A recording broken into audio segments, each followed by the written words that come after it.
for April 1st, 2021. It is today. Okay, we have, start with a silent invitation for people to pray or meditate as they choose, followed by the Pledge of Allegiance to the flag, so if you will rise, please.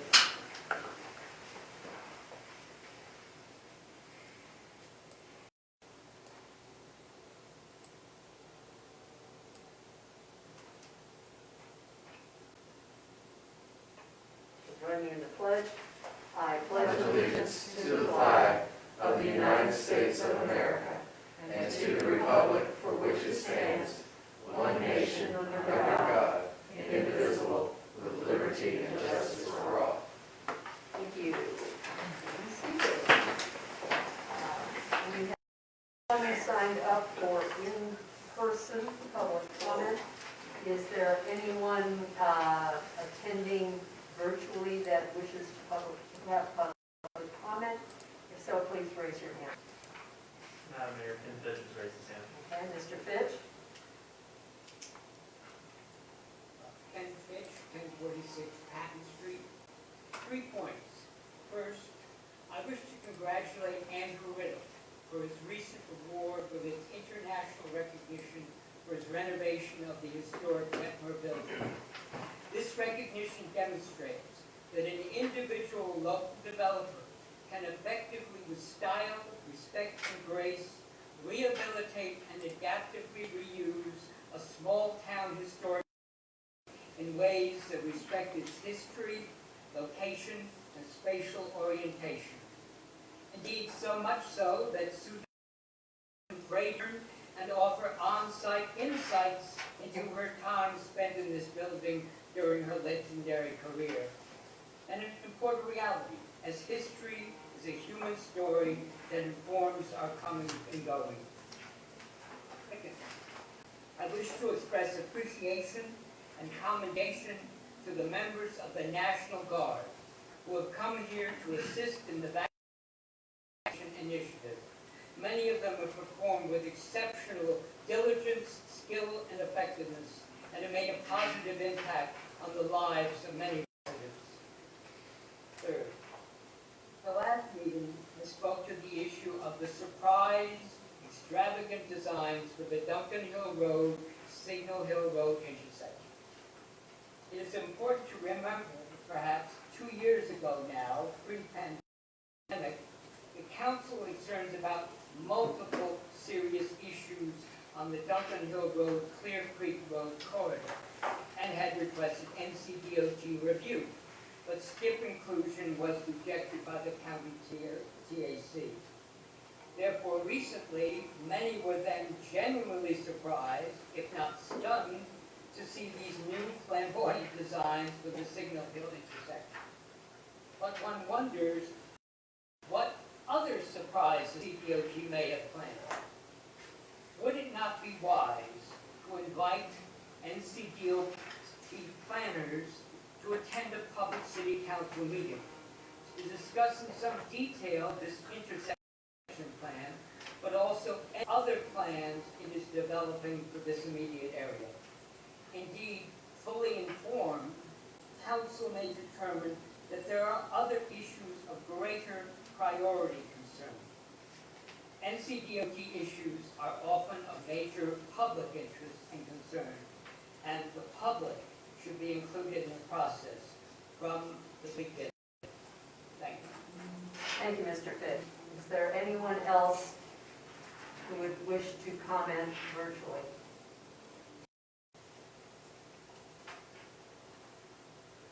Don't see any. We received 2 public comments via email ahead of time. First is from Richard Hutchinson, 64 Blacksmith Run Drive, Hendersonville. It says, please do not allow this scooter service into downtown Hendersonville. We are from Massachusetts and witnessed a similar bike service. There were ugly green fluorescent bikes scattered all over town. Problems with contracts, incidents. You are entering an age where so many similar things come in. Please keep Hendersonville the way it is. Second is from Jason Merritt. 2009 Upper Ridgewood Boulevard, Hendersonville. Says, speeding through the Druid Hills neighborhood is becoming more dangerous as non-residents use Upper and Lower Ridgewood Boulevard as a cut-through between Haywood and Asheville Highway. Repeated neighborly requests, kind and gentle gestures to slow down are being met with revved engines and middle finger salutes, creating a need for more police enforcement signage and speed humps to discourage speeding. I have personally been nearly hit by drivers while walking my dogs, and with children living and playing along these roads, it feels like a matter of time before we are faced with a horrific accident or confrontation. Multiple attempts to get police and the Public Works Department involved have failed, so I am requesting some sort of analysis of process for citizens to make safety requests for our own neighborhood. Our city has many needs, but safety in our own neighborhood should have a process outside of call and wait. So thank you to both of those for sending in their comments ahead of time. Yes, traffic and speeding is a constant issue in most neighborhoods that we keep trying to find a better way to address.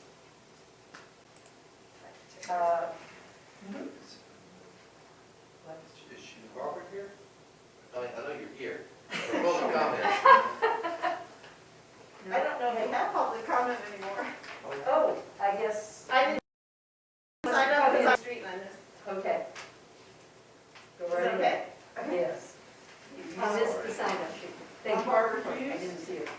408 North Main Street. I just want to remind you, it is Tulip Extravaganza time. If you haven't come downtown, it's fabulous. It's just ablaze with color. It is a little windy today, so we lost some of them, but, you know, come anyhow and invite your friends. The next thing I want to say is we pretty much missed off last year, but we are going to do Chalk It Up.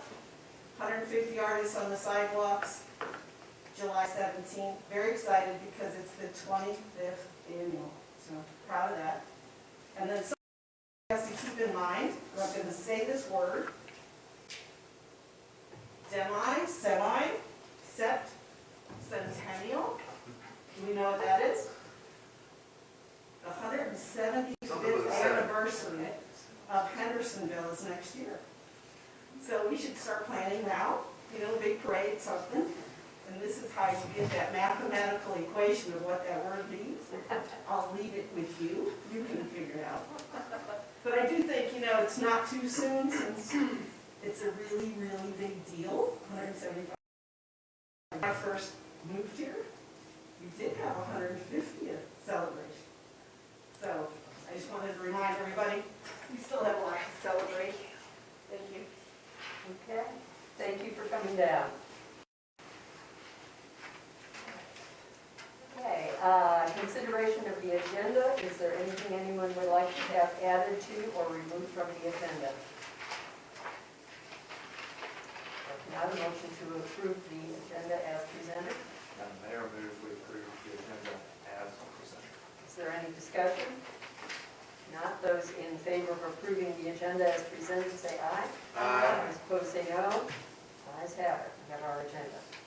Consent agenda, is there anything anyone would like to have moved from the consent agenda to the regular agenda so it can be discussed? Or a motion to approve the items on the consent agenda? Madam Mayor, move city council approve consent agenda as presented. Is there any discussion? Not, those in favor of approving the items on the consent agenda, say aye. Aye. Those opposed, say no. Ayes have it, motion carries, and all of those things are taken care of. Thank you. Presentations. Update from True Ridge, Lori Garson-McCammon.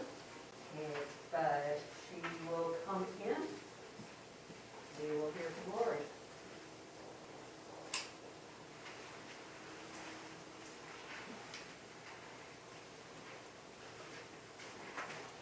Good evening. I'm not Lori Garcia-McCann. I'm Mary Ann Festa, her assistant.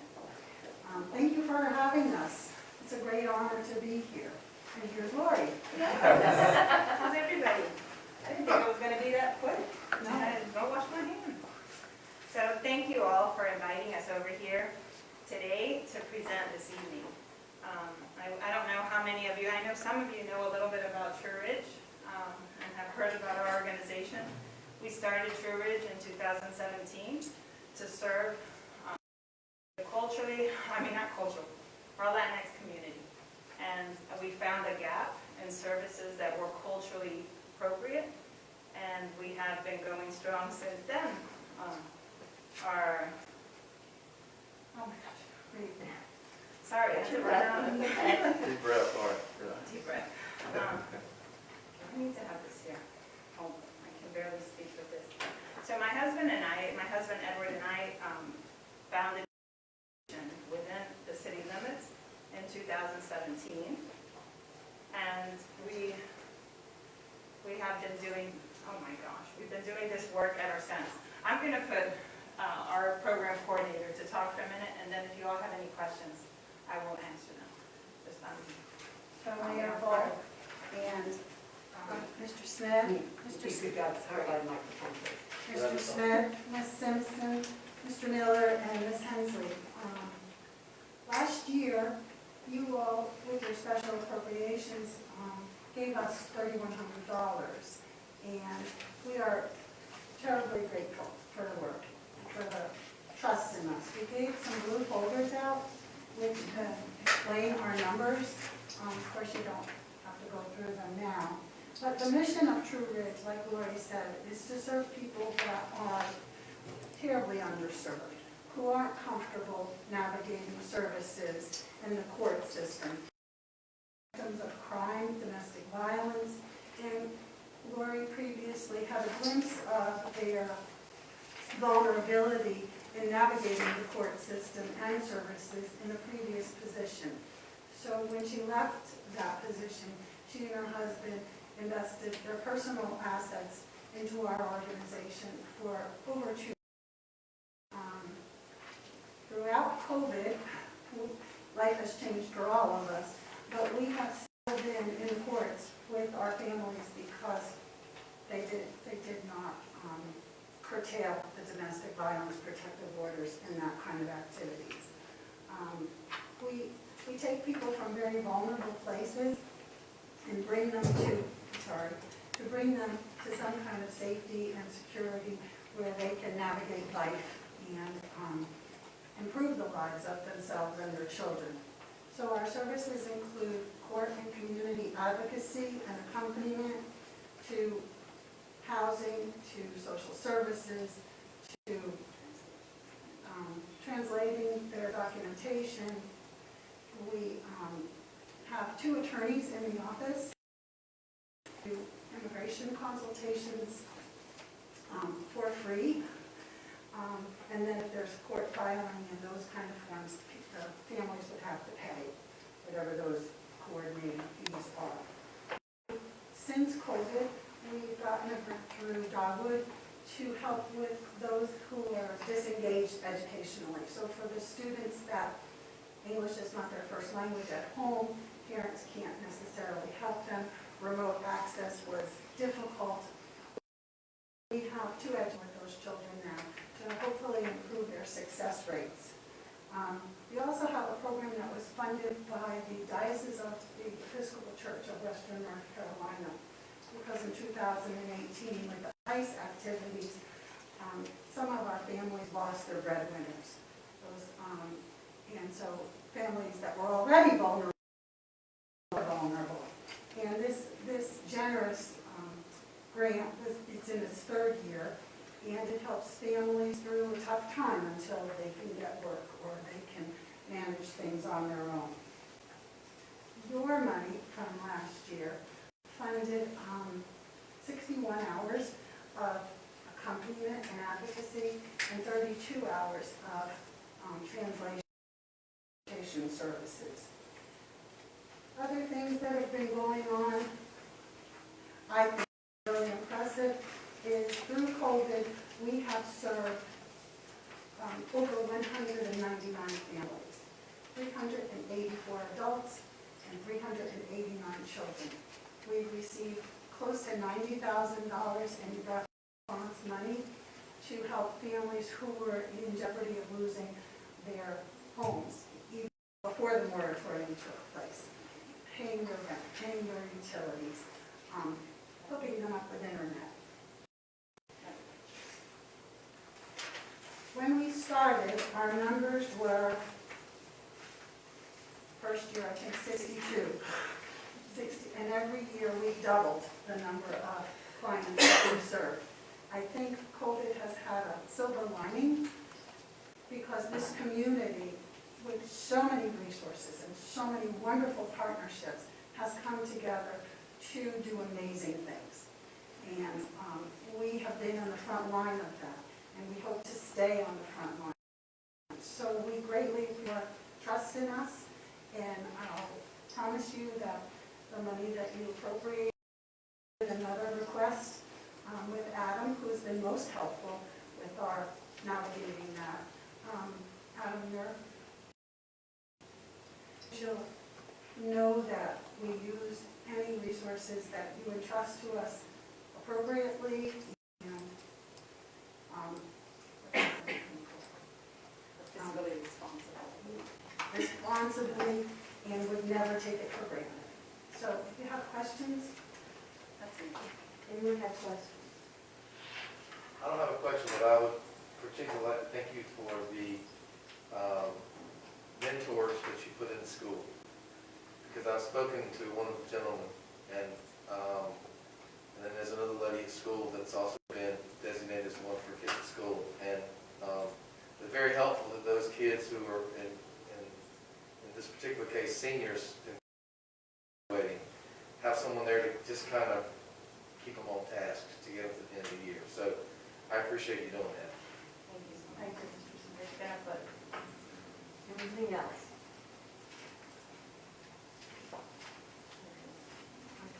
Thank you so much, both of you, for being with us and the work that you're We doing. look forward to continuing to work together. Okay, Thank you. thank you.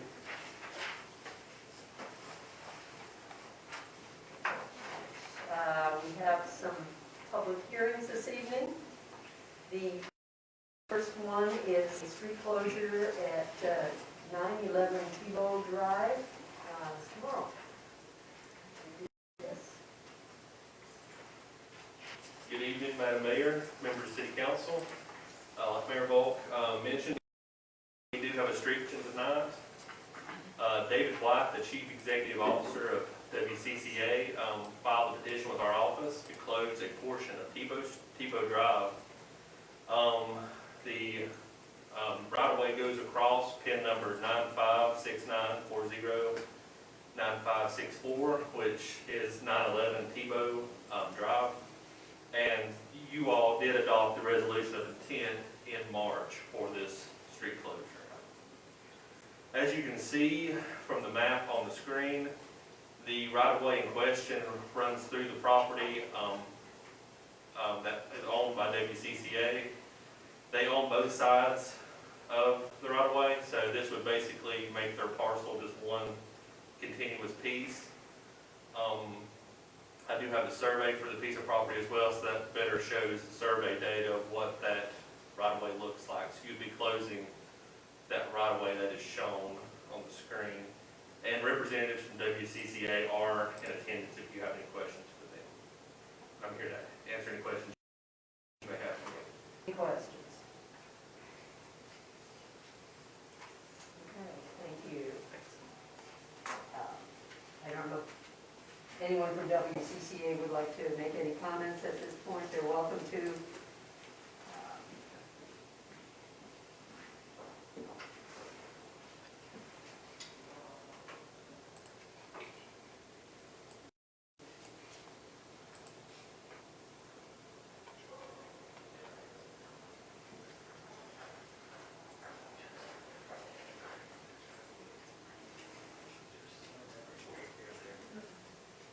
Hi, I'm Commercial Services Director of WCCA. Thank you for the consideration of closing the road. Obviously, you can see how it does not make the property completely usable. So we really appreciate your consideration and just closing that piece. Okay. Thank you.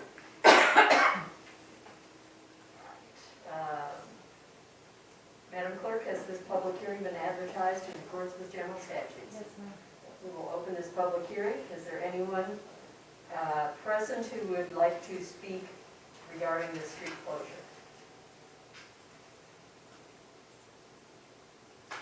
Is there anyone listening in virtually who would like to speak regarding the street closure?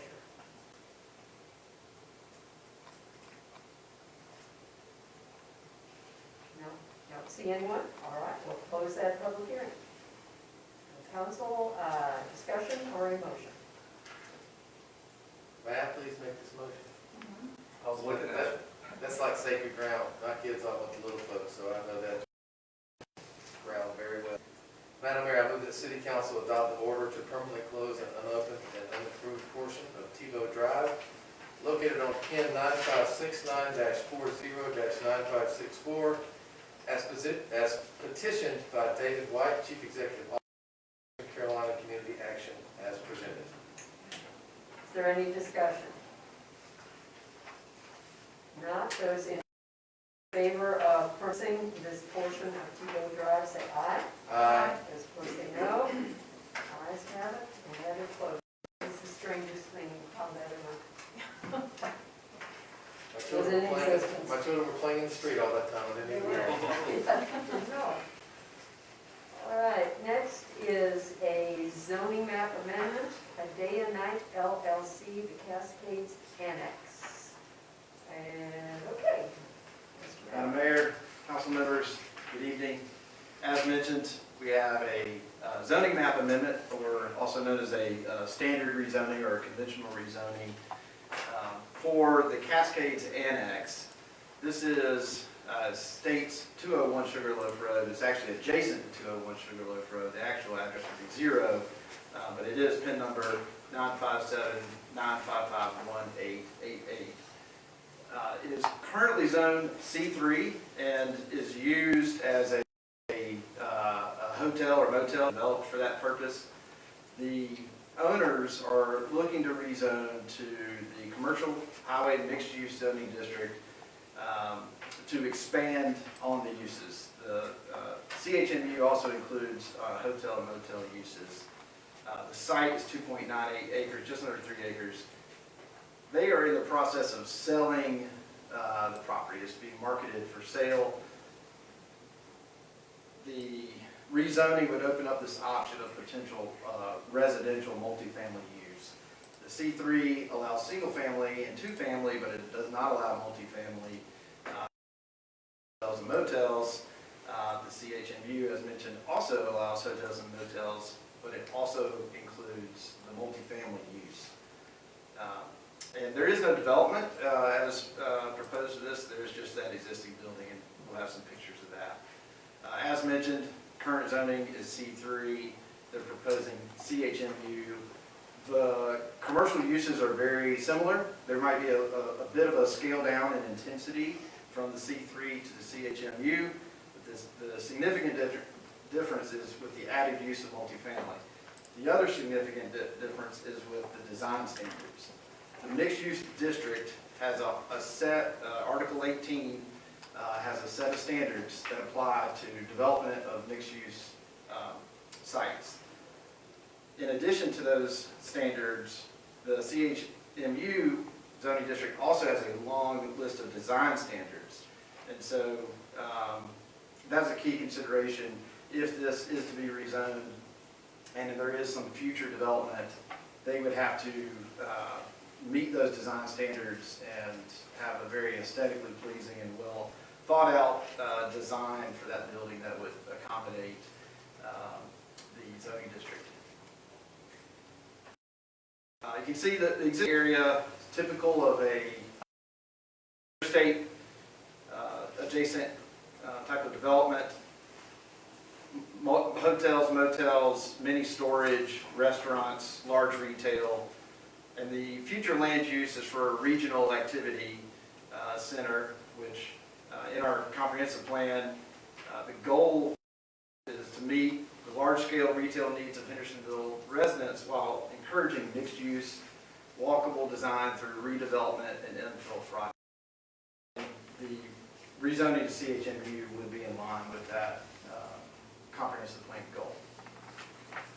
This is just a larger scale image that shows the surrounding development and the relationship with the interstate and Four Seasons Boulevard, just to give you some context. Here's some site photos. You can see it was a motel that was actually converted into a hotel. And while there's nothing that is concrete in the works as far as the future use, this building does potentially accommodate adaptive reuse for multifamily apartments, which we all know additionally needed in the area. And these photos also show the relationship with the interstate. Because this is a zoning map amendment, a conventional rezoning, there is no site plan. There are no conditions that would be able to be attached to this. There was not a neighborhood compatibility meeting, and the tree board also did not review this. They only do that for conditional zoning. So this went to the planning board. They unanimously supported the rezoning. And so with that, I open it up for any questions you may. Any questions?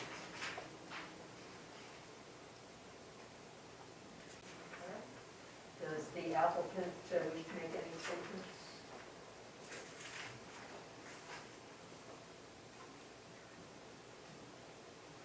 Does the applicant have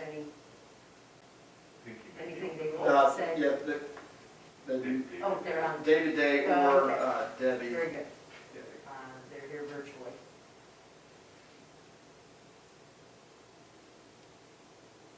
No, I am fine, thank you. I would appreciate you supporting, it's a very good move because it's a prime location for Henderson exits.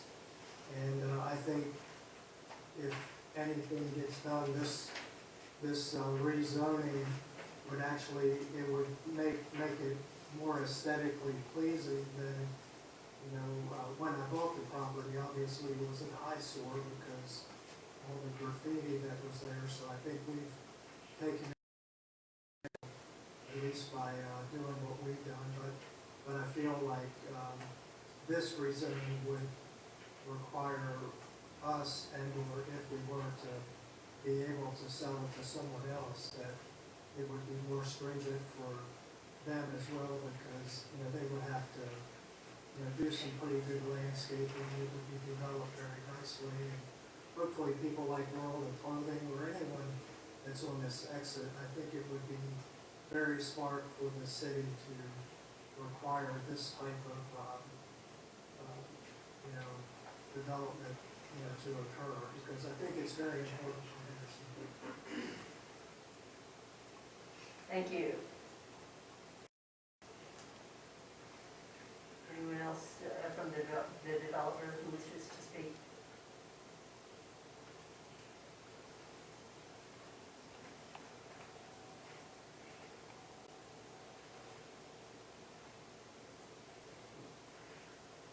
If not, we'll open the public hearing. Madam Clerk, has this public hearing been advertised in accordance with general statutes? Yes, ma'am. We will open this public hearing. Is there anyone who wishes to speak regarding the zoning map amendment for the Cascades Annex?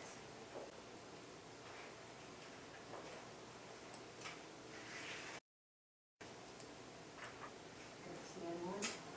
All right, we'll close that public hearing. Council, discussion or a motion? Madam Mayor, I move the City Council adopt an ordinance amending the official zoning map of the city of Hendersonville, changing the zoning designation of the subject property from C3 Highway CHMU Commercial Highway Mixed Use Zoning District based on the application submitted by the applicant, finding that the rezoning is consistent with the comprehensive plan's future, and that rezoning is reasonable and in public interest for the following reasons. The proposed zoning district will enhance future development potential. Is there any discussion? No? Those in favor of the zoning map amendment say aye. Aye. Those opposed say no. Ayes have it. You're done. Thank you. Next, we have a conditional rezoning, Area 1015 LLC, Fowler Building. Man, again. Thank you. Yes, this is my second item for you this evening. Again, it is a conditional zoning district application for the Fowler Building. This site is located at 1015 Berkeley Road. That's actually an address point that is for two parcels. The specific parcel is 9569487639. It is the eastern of the two parcels. The area is currently zoned C3 highway business. They're proposing C2 secondary business, CZD. It is just under an acre. The proposed use is light manufacturing. It would be dental products is what they would be manufacturing. They also have some secondary uses listed as well. Since it's a CZD, those uses have to be stated. Those additional uses would be, as they're ramping up their manufacturing business, they would have these other potential uses to rent out some of the space of the building. The building is proposed to be a 10,660 square foot building, new construction. There was a neighborhood compatibility meeting that was held on February 5th. There were a range of topics discussed and generally a very favorable feedback from those who attended. As mentioned, the existing zoning is C3. There's a wide range of typical commercial uses and single-family and two-family residential. The C2 is almost identical in its list of commercial uses. There is a multifamily residential component, but the most significant is this light industrial use that is permitted in the C2. You look at and I'll read this to you real quickly as well. The intent of the C2 is the zoning district classification is designed primarily to accommodate A, existing developments of mixed commercial and light industrial areas, and B, certain commercial and light industrial uses compatible with one another, but inappropriate in certain other zoning district classifications. I think that's what you'll see with this application, with this manufacturing. If you look at the existing land uses, you have industrial, Kimberly-Clark, and Builder's First Source. Industrial uses adjacent and nearby. You have vacant land, including this parcel, all the way up to Asheville Highway. And this particular parcel is not directly facing Asheville Highway, where you're going to find more of a retail component. And so the general character and trends in the area align with this additional light manufacturing use that's included as part of the C2 secondary business zoning. The future land use map calls for this to be a neighborhood activity center, and it is also identified as a priority infill area. And so this particular development would be infill development. It would be locally owned, job creating development. Some site photos. It is there is a vacant building. It's essentially a vacant site. The abandoned building or vacant building is boarded up, straddles two parcels. The one to the east is shown here. There are some mature trees on the site, and as we look at the site plan, you'll see the trees that are shown in red are slated to be preserved. You can see the footprint of the building there, along with their parking and a loading zone in the rear. The septic area is at the end of the parcel. This site is downhill from where sewer is located along Asheville Highway, and so that's the need for septic. They're unable to connect to sewer. Looking in a little more detail at the landscape plan, you do see the trees that are slated to be preserved. This is being used to offset some of the required landscaping, and it's being credited as part of their site plan.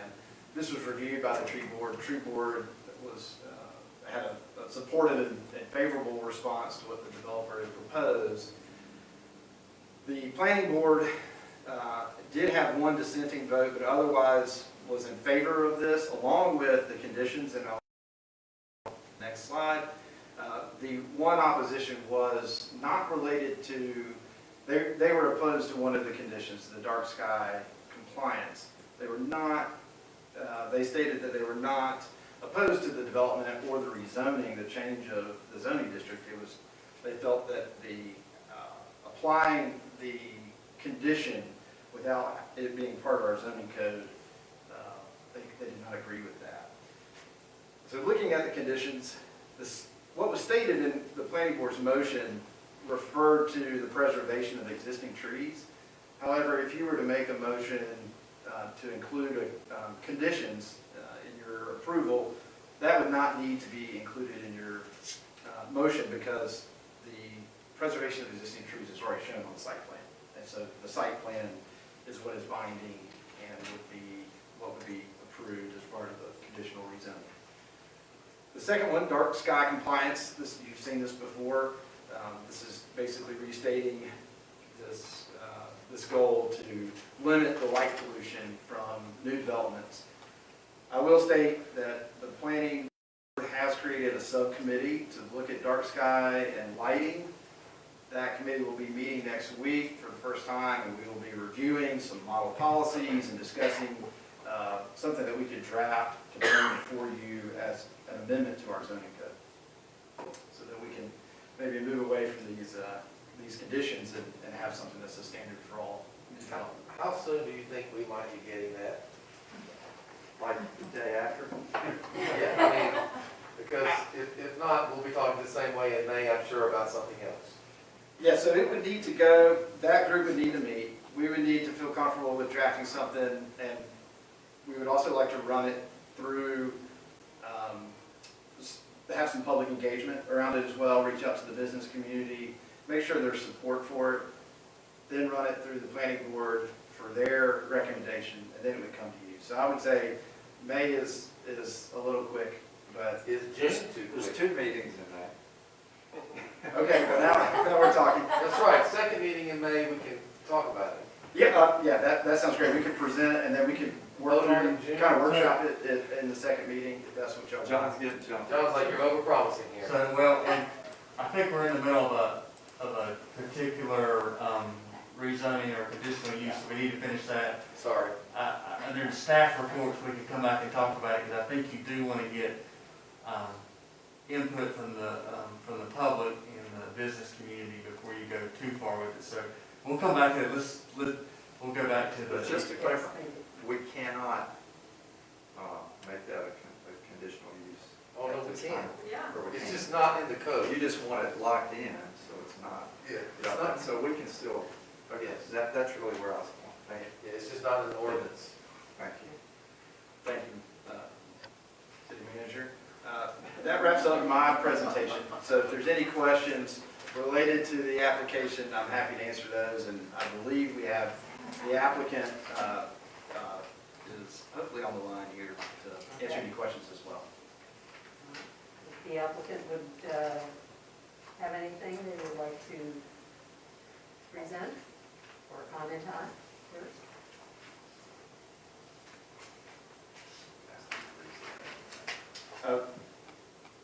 If you are, yeah, there, Jerry, Oh, can you hear me? yes. All right, hi. Hello.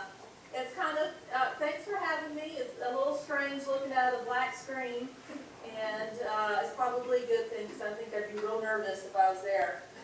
But my name's Perry Fields, and basically I started a business here in Colorado about 4 years ago, and I am from outside of Columbia, South Carolina. I went to Clemson. I was All-American there in track and field, and I majored in packaging science and food science. And I didn't think I'd ever use my degree, and I moved to Colorado and decided to quit running as a professional athlete. And met my husband and started a company that manufactured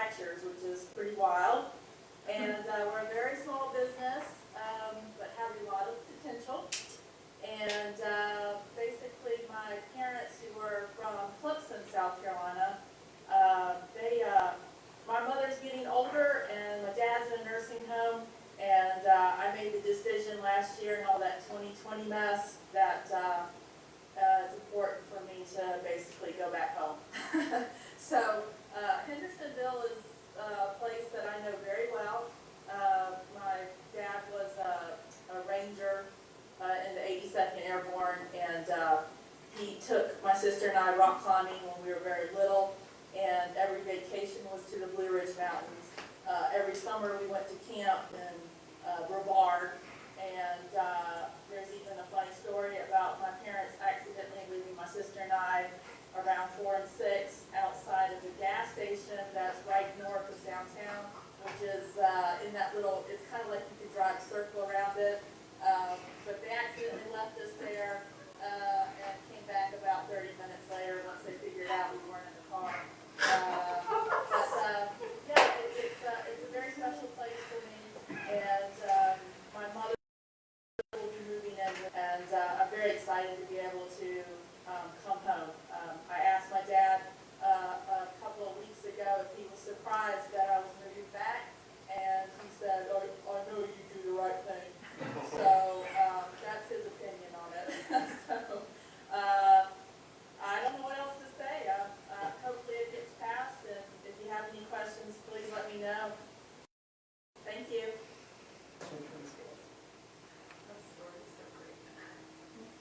All right, thank you very much. Okay, Madam Clerk, has this public hearing been advertised in accordance with general statutes? Yes, so we will open this public hearing. Is there anyone who would like to speak regarding this conditional rezoning? Madam Mayor, Ken Fitch, raise his hand. Okay. Mr. Fitch? In Fitch, 1046 Patton Street. The Frau Fowler project is a small industry and business venture, an enterprise with a local connection of some uniqueness that we have just heard. The project has made responsible adjustments to its plans throughout the city planning process in order to achieve a modest, sustainable project that infills an area with a serious effort for compatibility. Thank you. Thank you. Is there anyone else who wishes to speak to this conditional rezoning?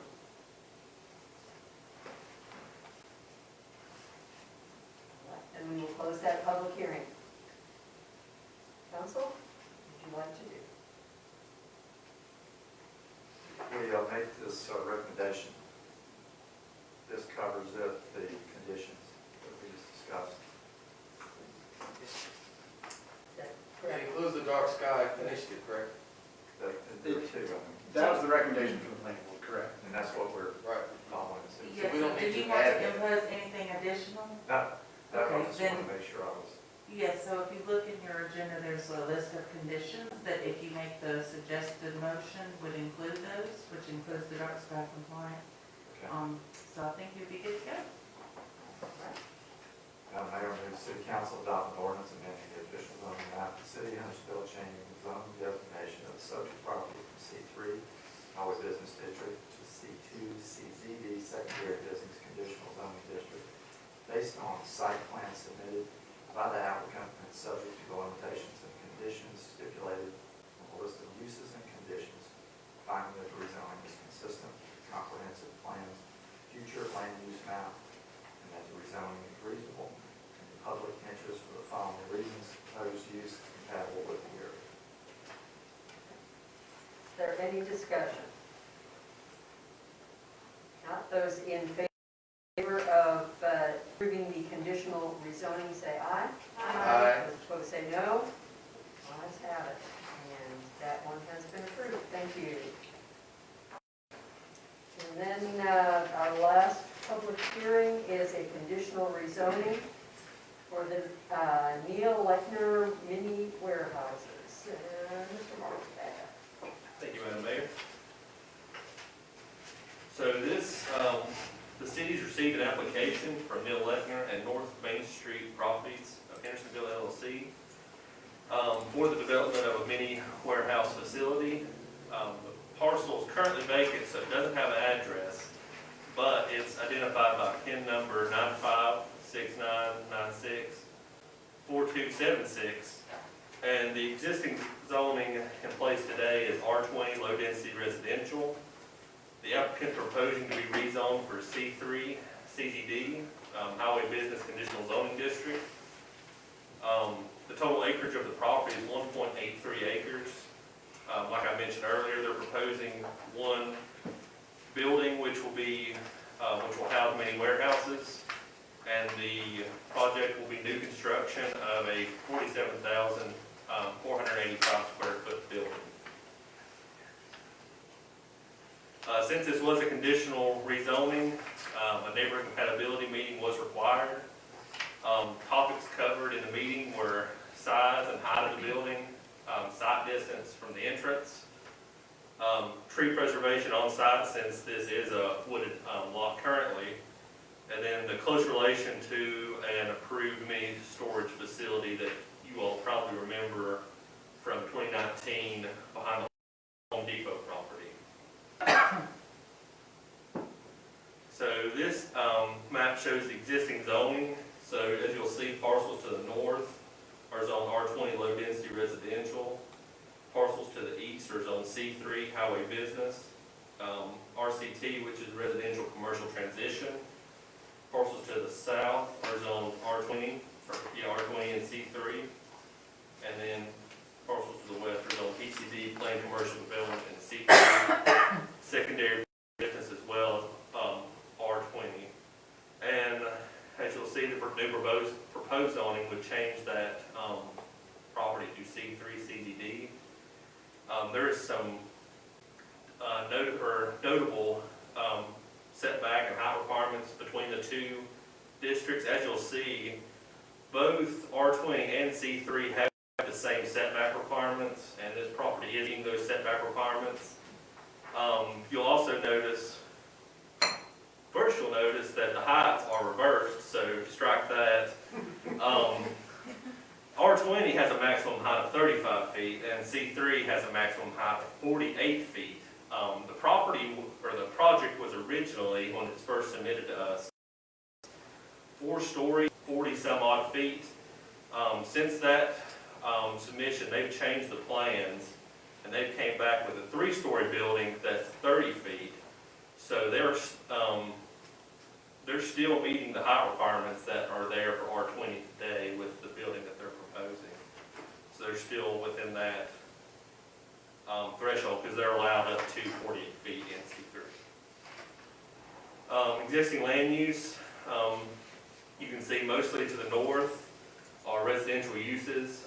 To the southern part of the property, that piece directly to the south was approved for multifamily last month for the Duncan Terrace project. And the farther you go south, the more commercial uses that you see. That's where Four Seasons comes into play on Duncan Hill Road.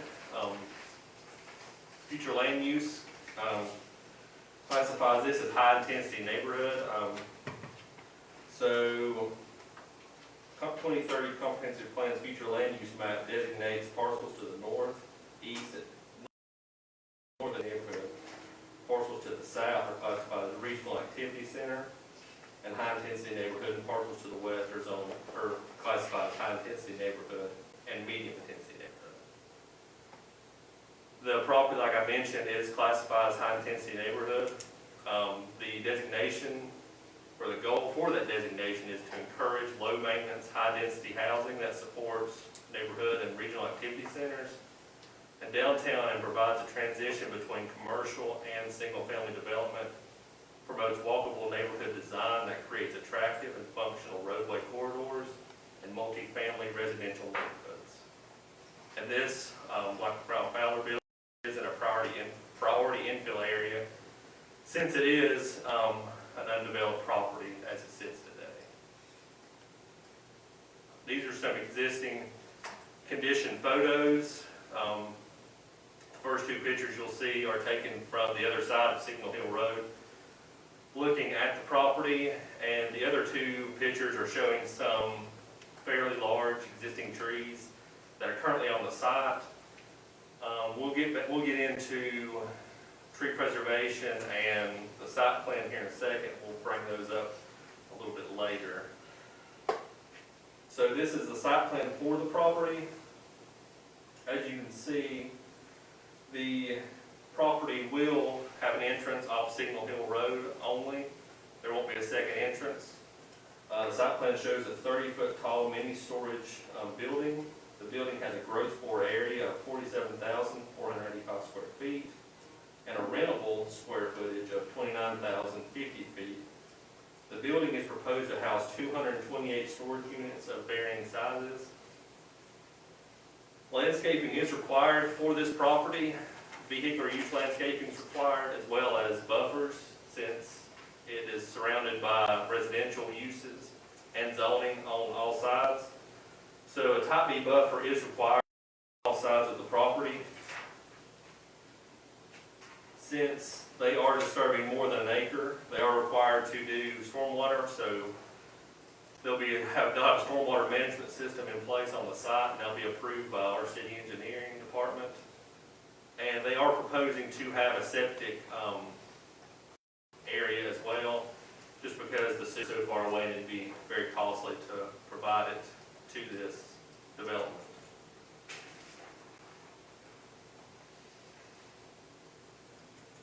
Staff had a recommended condition. All exterior lighting associated with the project shall be in accordance with the International Dark Sky Association's recommendation. We felt this was necessary since this was or is a commercial use abutting single family and residential uses, and since it would overlook an existing single family home, we thought that the lighting should be shielded and make it fit in with the existing residential a little bit better. The developer also had a recommended condition. You'll see it on the screen. So they are asking for a 50% reduction in the required buffer plantings in the yellow area shown. So there's no structures or any type of buildings in that area. It's basically where they'll have their septic area as well as their stormwater management system. So there'll be no structures in that area, and then in the area highlighted in purple will be planted at 100% of the buffer requirement. So that is meant to shield the building from properties and kind of from Signal Hill Road. So it is meant to buffer the property or the building from adjacent properties. And you can see what those 50% calculation decrease would look like. So as of right now, they're required by ordinance, they're required to have 60 trees, 375 evergreen shrubs, and 495 flowering shrubs. With this reduction that's been proposed, they would be required 50 trees, 312 evergreen shrubs, and 412 flowering shrubs. So that's the difference between the two of what's required and what's being proposed. The tree board reviewed this project at their last meeting, and they recommended accepting the developer's recommended condition for trees and buffers. So they were good with what was being proposed. And let me go back for a second. I missed a very important point.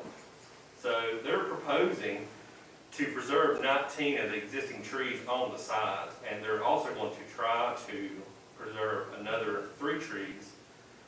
So they're proposing to save quite a good number of the existing trees, which will better buffer this project from neighboring properties and from Signal Hill Road.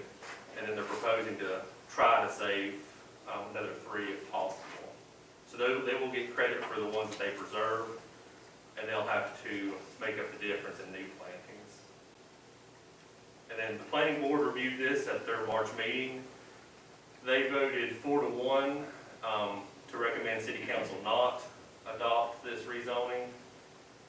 Their main concerns were compatibility with surrounding uses, and the planning board member who made the motion said he didn't believe that the project as it is consistent with the comprehensive plan as it's written today. So that was their reasoning behind not recommending city council approve the project. And I'm open for any questions. questions. Neil Leckner should be on the line or possibly here in person. If he's here in person, I'd ask for him to. I checked, he wasn't, Is he not here? not 10 minutes ago. Okay, so if he's on the line and would like to speak, that's the applicant, then Adam Mary from Hendersonville Engineering is their engineer. If you have any questions for them. First of all, any questions Yes. here? I have a question. Could you pull the map up again, just like a proposed map of the storage unit facility? I think it's either dead or not going backwards. Okay, well, so there was the main parcel that kind of went, yeah, that, the purple outline area.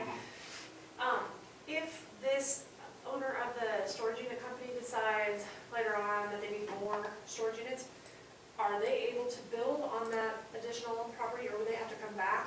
They would have to come back if they built in the area that is currently highlighted in yellow. If they did anything in that area, they would have to come back.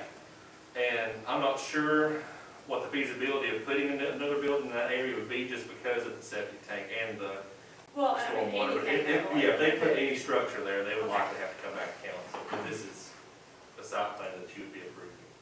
Did the planning board see the revised 30-foot height as opposed to when it was taller than that? Did they see that? Yes, that change was made prior to going to planning board, yes, sir. Any other questions? Mr. Moss? I don't know if this is like a question, but, so I'm wondering how many properties we have kind of in this area where we don't have sewer running towards it. Are there a lot? So, Because ultimately, don't we need to get these people on sewer if it's available, and then maybe I don't know. not use septic? It's a very good question, and Brent may be on the line too, I'm not sure, but And he's probably more authoritative to speak to that. But I know it runs up Duncan Hill, and we've got it sort of down at the bottom of Berkeley. But because of the topo in this particular location, it's not immediately available to these properties currently. If it's not immediately available, how long until it would be available? So that is a definite Brent question. Sewer master. Lee, you're unmuted.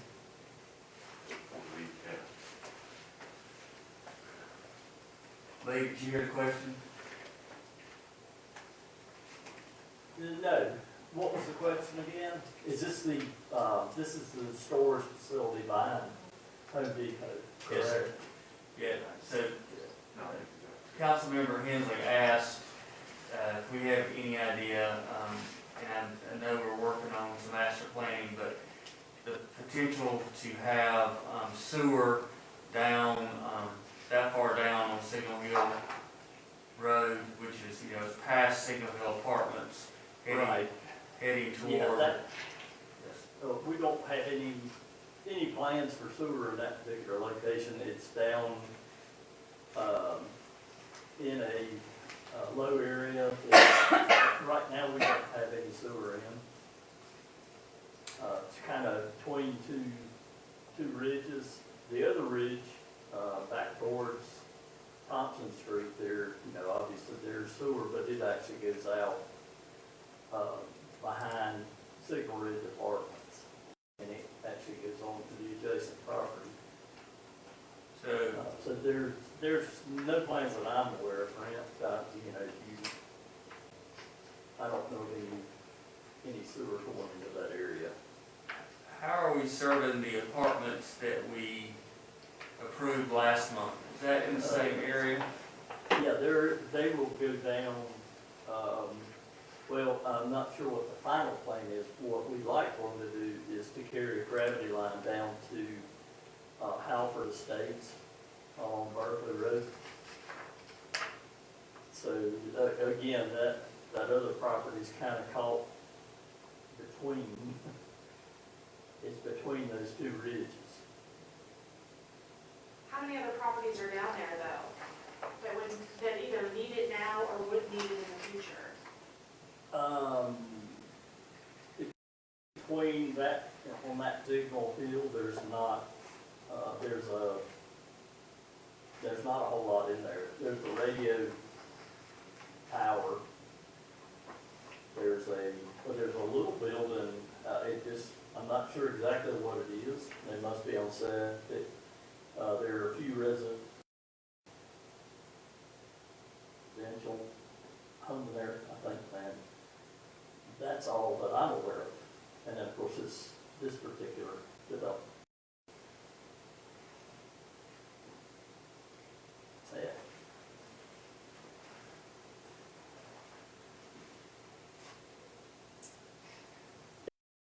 Here.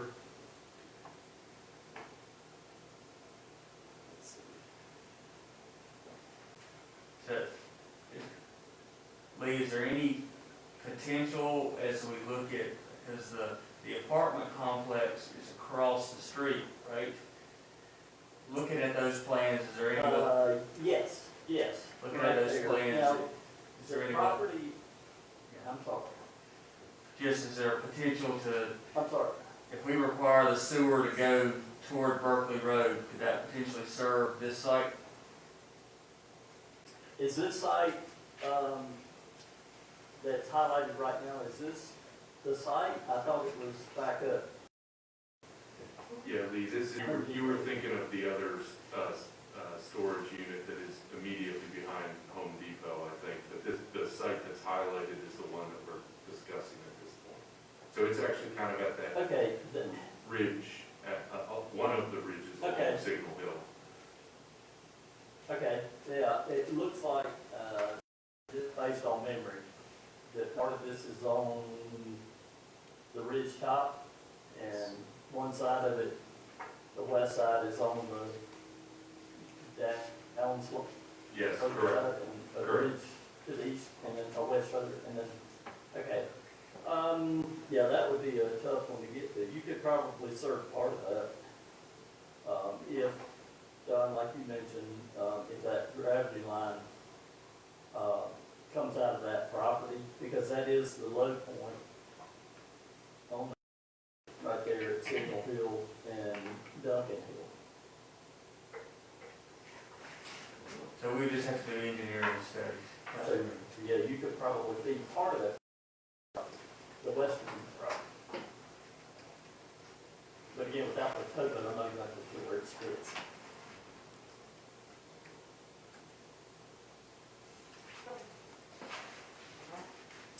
But we could certainly look at that. Okay, thank you. Any other questions? What's going on with the other approved mini warehouse? So the other approved mini warehouse, we recently received final plans for those. And we were working with the general contractor on the project to get those final plans reviewed and working with them to get those approved. But they're in the final site plan approval process How right many units in that one do you have? now. Off the top of my head, I do not know. Do you?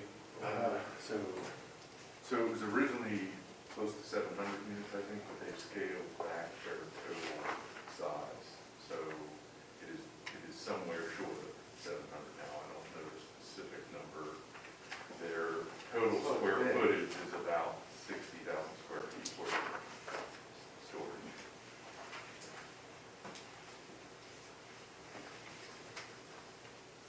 And we've approved how many new units in that area in, say, the last year and a half? So those are the two. Are you aware of any other things?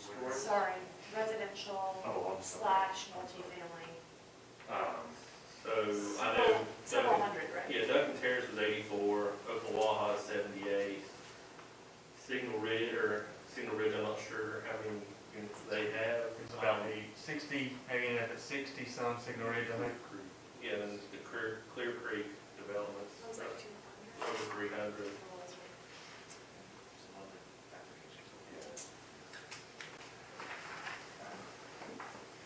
Any other questions?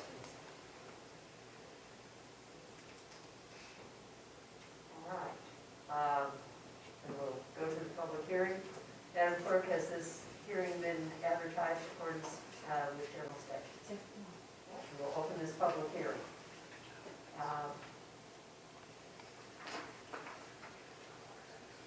Is there anyone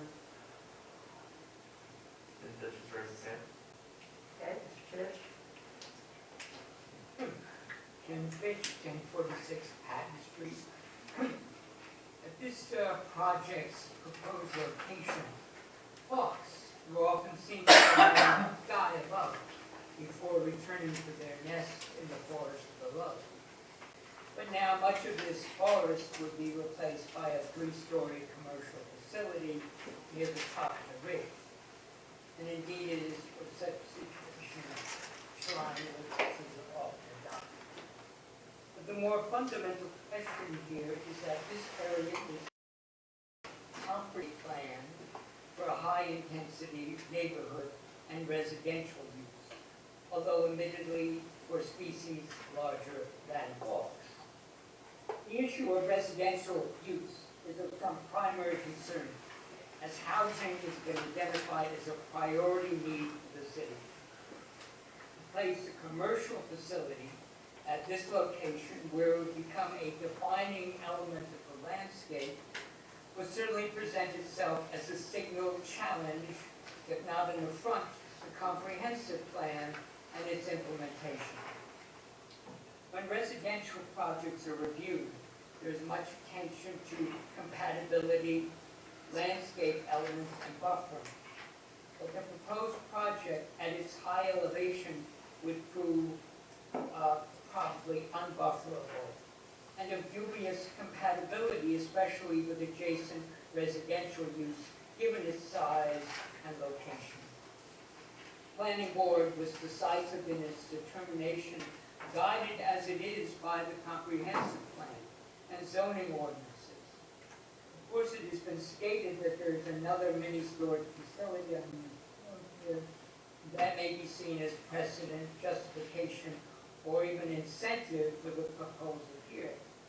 However, the question here about this other project that did generate some controversy is the proposed units there. One does not recall that that was a 3-story massive structure. So it's quite a different project altogether. Surely there are other locations in the city for a project such as this one that could accommodate this design. Thank you. Thank you. And I failed to give the developer an opportunity to speak. If someone from the development company would like to speak. Lou, do you have a name? Yeah, so it's either going to be Neil Ledner or Bronx from Hendersonville, maybe on there. I see Bronx. He's the engineer, they like to say. Bronx, you feel unmuted. Awesome.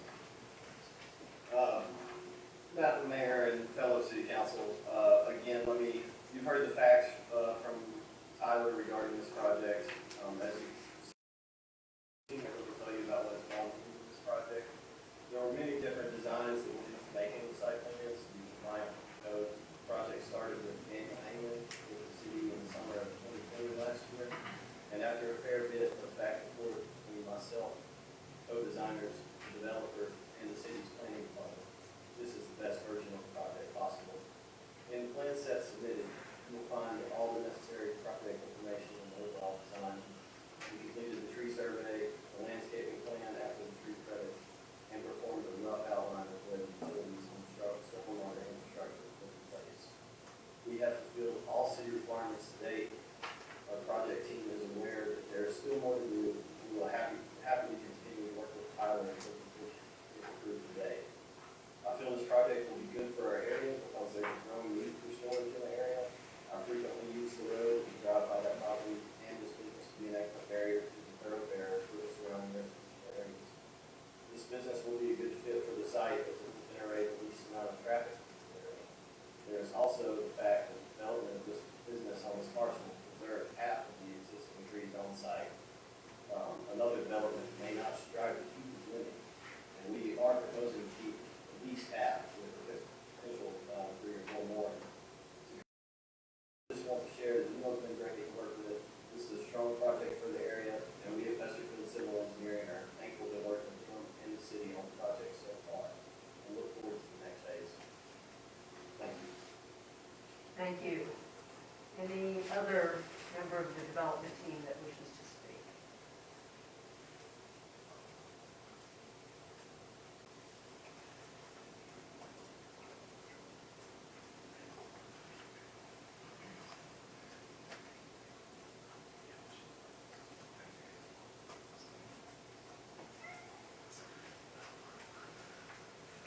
Any others? Okay. Any other member of the public wish to speak?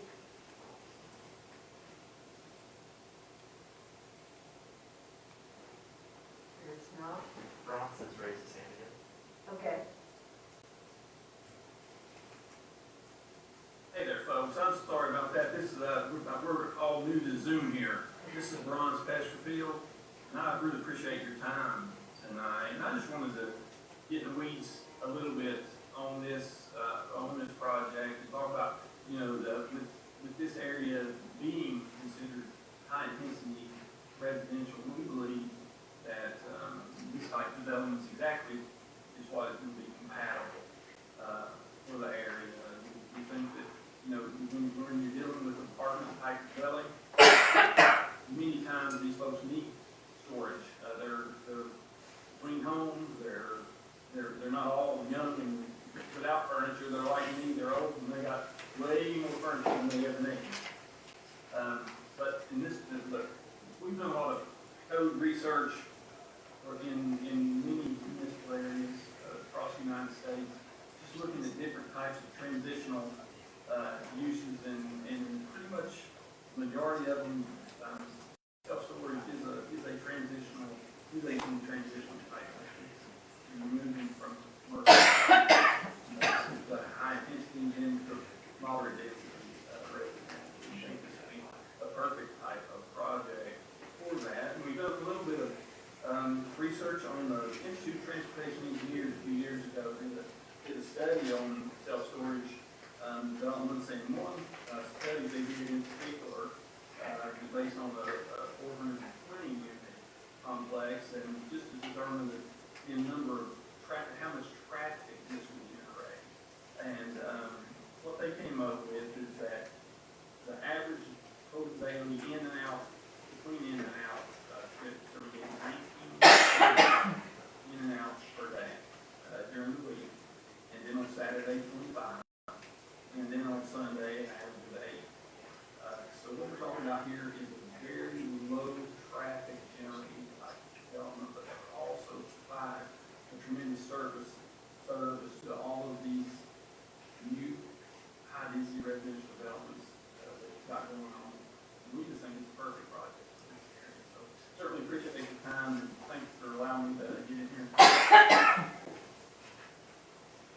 Thank you. Others? Kathy has raised her hand. Okay.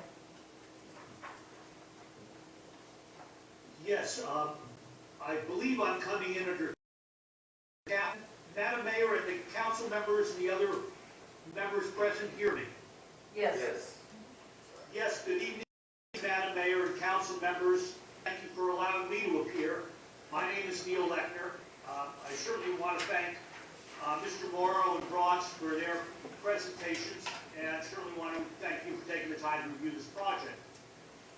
In looking at the site, it's a difficult site at best. It's sloping. It's at the top of the ridge. I would imagine most of you are more familiar with the site than I am.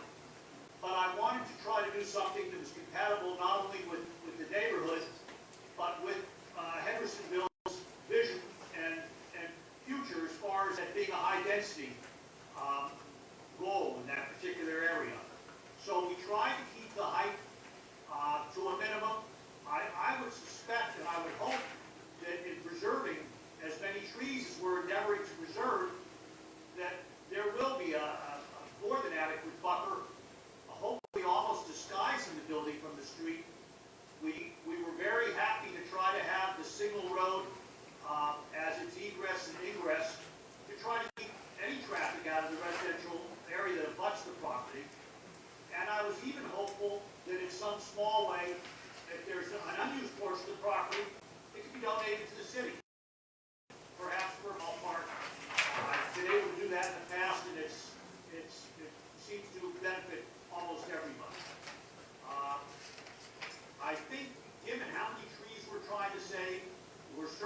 mindful of the dark sky considerations and desire the city to maintain dark sky provisions.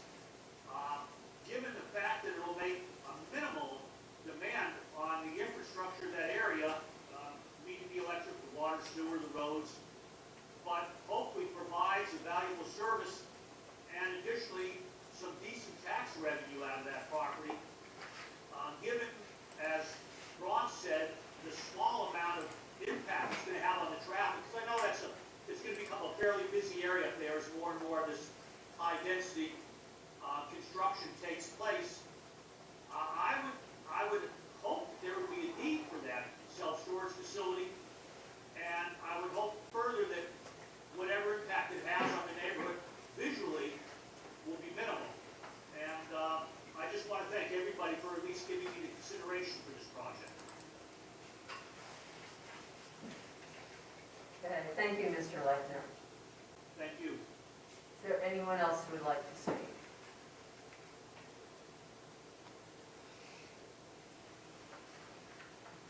Don't see any. All right, we'll close that public hearing. Council. Mayor, may I ask, I asked Lou a question, and if y'all would just, you said, I asked how many housing units could be there if this were high-density housing? Yeah, so it doesn't qualify for our major PRD rezoning as a parcel, so it could only be rezoned under minor PRD, which would actually only allow for 4 units. Pardon? 40? Four. Okay. And that's 4 dwelling units, right? But not 4 buildings. That, I was kind of, Explain that again. yeah, that's what I wanted. So You can only put 4? it's only 1.83 acres. To do a major PRD, a site has to be at least 3 acres. And so it only qualifies for a minor PRD, and the calc for how we can determine how many units would be eligible kicks out 4. I'm sorry, what about an apartment building or something like that? So it doesn't qualify under our zoning Okay. ordinance for that. Just one minute. Yeah. That's what kind of blew me away was. So somebody could come and ask for conditional zoning, correct? Conventional zoning under R20. So R20 would, what we figured, 3 units? No, I said conditional zoning. Oh, I'm sorry. Somebody could come with some. PRD is a conditional zoning designation. No, so you mean that if someone came there and wanted to build apartments that was more units, they can't even come to us and ask for that? They can't ask for a major PRD because the site does not qualify. It's not large enough. It has to be at least 3 acres to qualify to be rezoned under our major PRD. And major PRD is where you see some of the density. So for instance, Duncan Terrace was a major PRD. Right. But those sites typically have to be larger than 3 acres.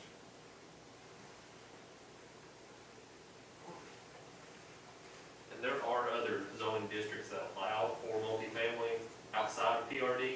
So CMU, central mixed use, which basically the outer ring of downtown, it allows for multifamily.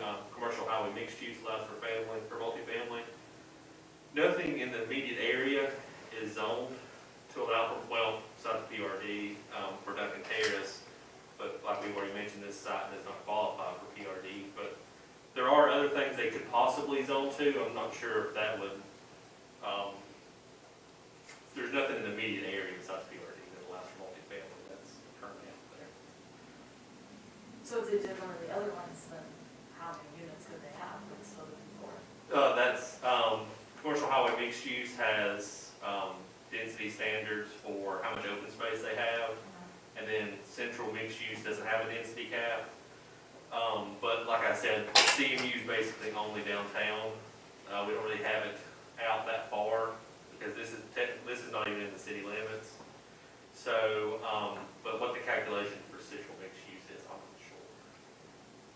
So and just to be clear, I'm not sure we would, correct me if I'm wrong, we would not recommend central mixed use in this area, and we would not recommend commercial highway. I don't think this is not, that's the other one you mentioned, right, Tyler? What was? Correct. other standards with them, I think, right? So, Commercial highway could make sense potentially, but again, it's a commercial use that you'd be rezoning to. So typically in a high intensity neighborhood, what we would be, if someone were coming to us and asking for residential, we would be directing them towards the plain residential zoning district, because that would be sort of the standard way that you all would see residential developments with the design guidelines that kind of allow for the pattern of residential development that you have become familiar with and that we've applied to other apartment complexes.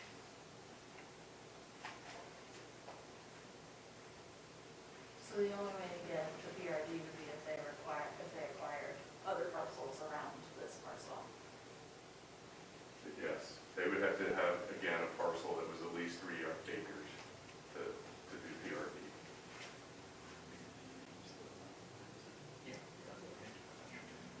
Yeah, that's a good point. Matt, you want to take that? Just clarification with the minor PRD is not, it doesn't rezone to another zoning district. The minor PRD is essentially applied to the existing zoning district and has different density allowances based on the underlying zone. So for R20, it allows 2.5 units per acre.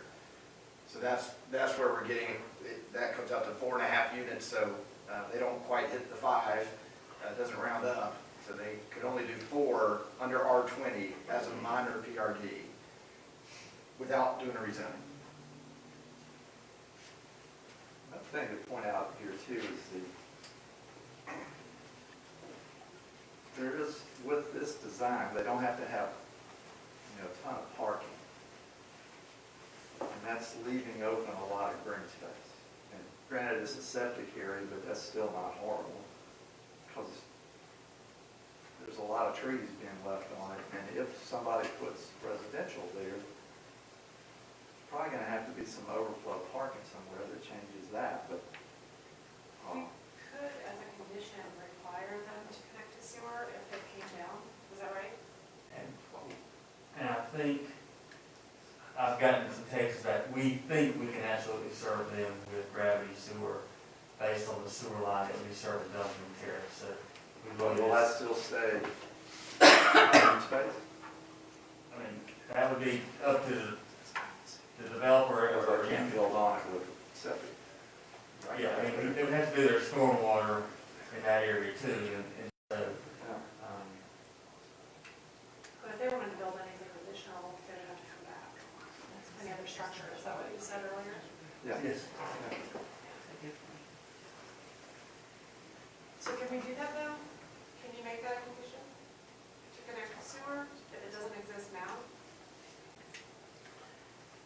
I believe you can impose a condition, but they are in the ETJ, and there's another policy that comes into play that would be a whole separate discussion, separate and apart from the zoning, of whether or not as a condition, or, they would be required to, and typically for your ETJ parcels, they annex in order to get the sewer. So that's what Lou was just whispering in my ear about. But if, Madam Mayor, if I could, I just want to make a general statement.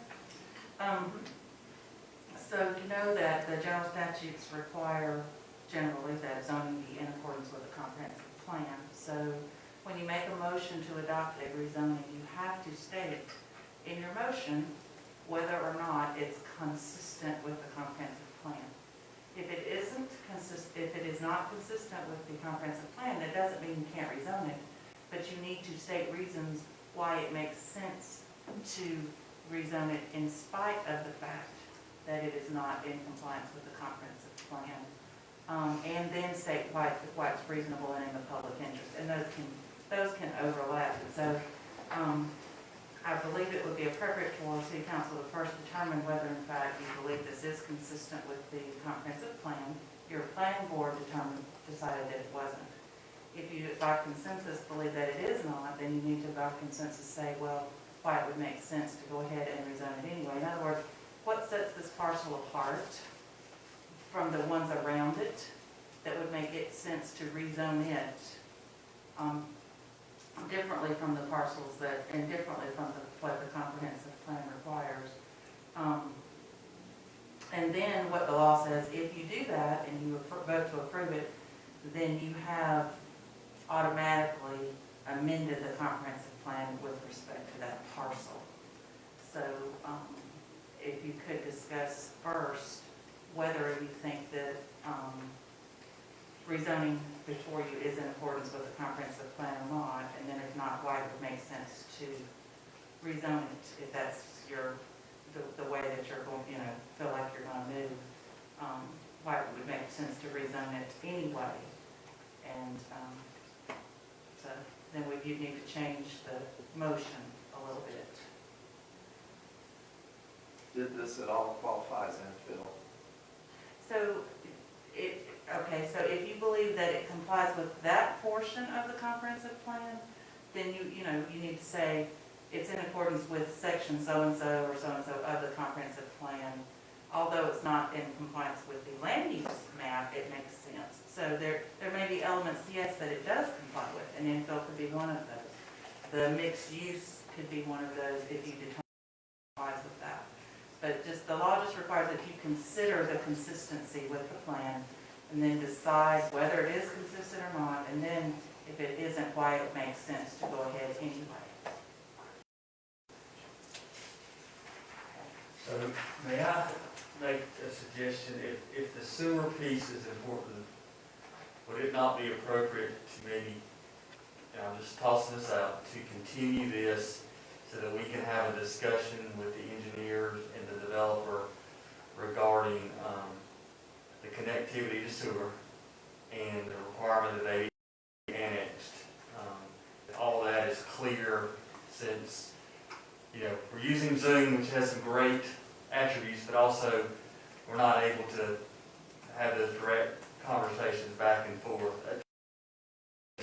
Let us check on the availability of sewer. I sense that is important, and then we can also deal with any other questions you may have. Just as a suggestion, if you're prepared to go forward, we can go forward, and Neil or some of his other folks may be able to speak to that. Sewer seems to be an important issue, and we want to make sure we get that right and have a clear understanding if we do make a connection to sewer, that we know what the area in yellow is going to be in the future. Make sure that it's still restricted. It's just a suggestion. I'm sure the developer would like time to think about that and calculate what the cost would be. So I'm sure they can't make a decision tonight. And they would have to agree to that condition, right? They would have to agree, yes. I think that's a good idea, if that's what the consensus of the group wants to do. I'm happy to go along with that, but I just think this, I don't think it's consistent with the comprehensive plan, and I think it's a slippery slope to change it, and I think the fact that the building is 3 stories is a little incompatible with the area that's there, specifically for the neighbors who are right next to it, and it just, there's a reason why it was in the comprehensive plan as high density residential, and I know that we could only put 4 units on it, but shoot, in this market, as someone who's looking for a house right now or a place to live, 4 units is more than what, is enough to make a difference and make a dent in what's happening, so. So even if it were a residential, it could be 35 feet under where a residential could be. So they have adjusted some there. Just want to make sure you picked up on that one. Somebody could go in and build residential 35 feet. I just feel like I would rather have something that's 35 feet where somebody could live than somewhere that's. Anybody that builds in that parcel is gonna build a $300,000 to $400,000 house. Not multiple ones. In that area. It won't be cheaper than that. Now, would we like to postpone this discussion until staff has time to work with the developer and questions answered? Or is someone ready to go? Ready to just do what you're saying. I'm ready to. I'd like to wait, if that's okay too. Like to Yeah. Like the way. Let's continue. Okay.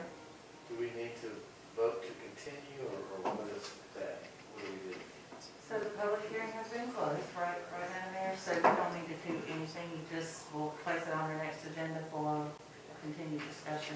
And that also give you a chance to look at more elements of the comprehensive plan, to see if there might be other elements that you feel do support this project.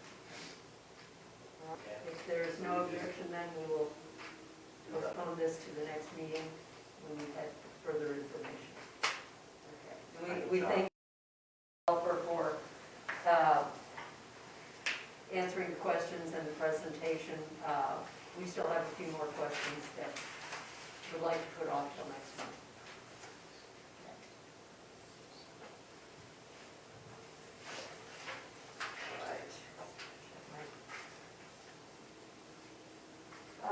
New business, first of all, an ordinance establishing 25-mile-per-hour speed limit on a portion of Chadwick Avenue. Connor, can you do this? Yes, ma'am. Mayor Baltimore City Council requested by the Williams family, but also I know that we have members of the City Council who were very interested in the cut street, as I will call it, the Chadwick Avenue that connects Greenville Highway and Spartanburg Highway. It does connect two major thoroughfares, and Ken often uses a cut-through street. The street's very narrow with limited roadway shoulders, and then also, this street also serves both residential and commercial property, so it's a mixed-use area. You asked us to, council asked us to look into reducing the speed limit. As you know, unless otherwise posted in the corporate limits, the speed limit is 35 miles an hour. We've looked at this, and based on the condition of the street, believe that reducing the speed limit to 25 would be appropriate.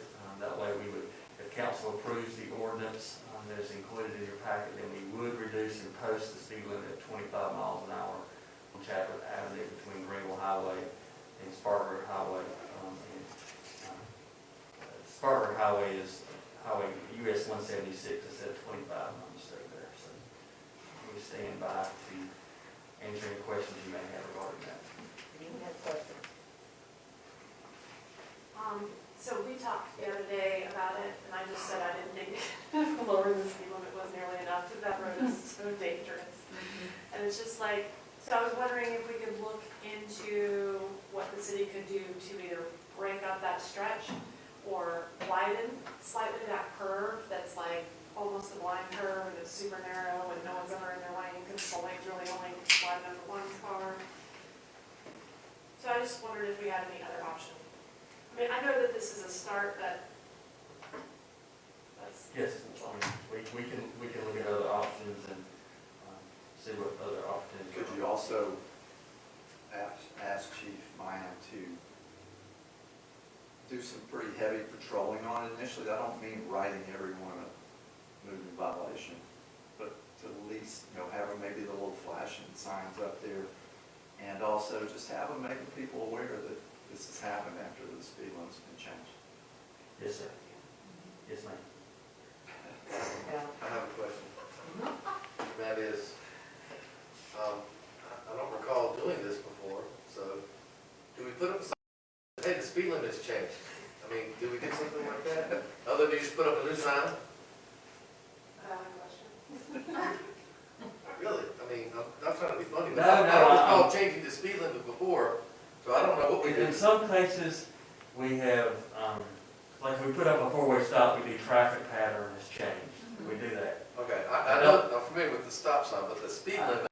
I don't know that on the speed limit, typically what we have done is we have posted it, and based on what Councilmember Miller said, we increase enforcement for a period of time, giving warning tickets to draw everybody's attention to that the speed limit has changed. That's how we've done it in the past. Is I don't know that I've ever seen a sign that speed limit reduction or anything.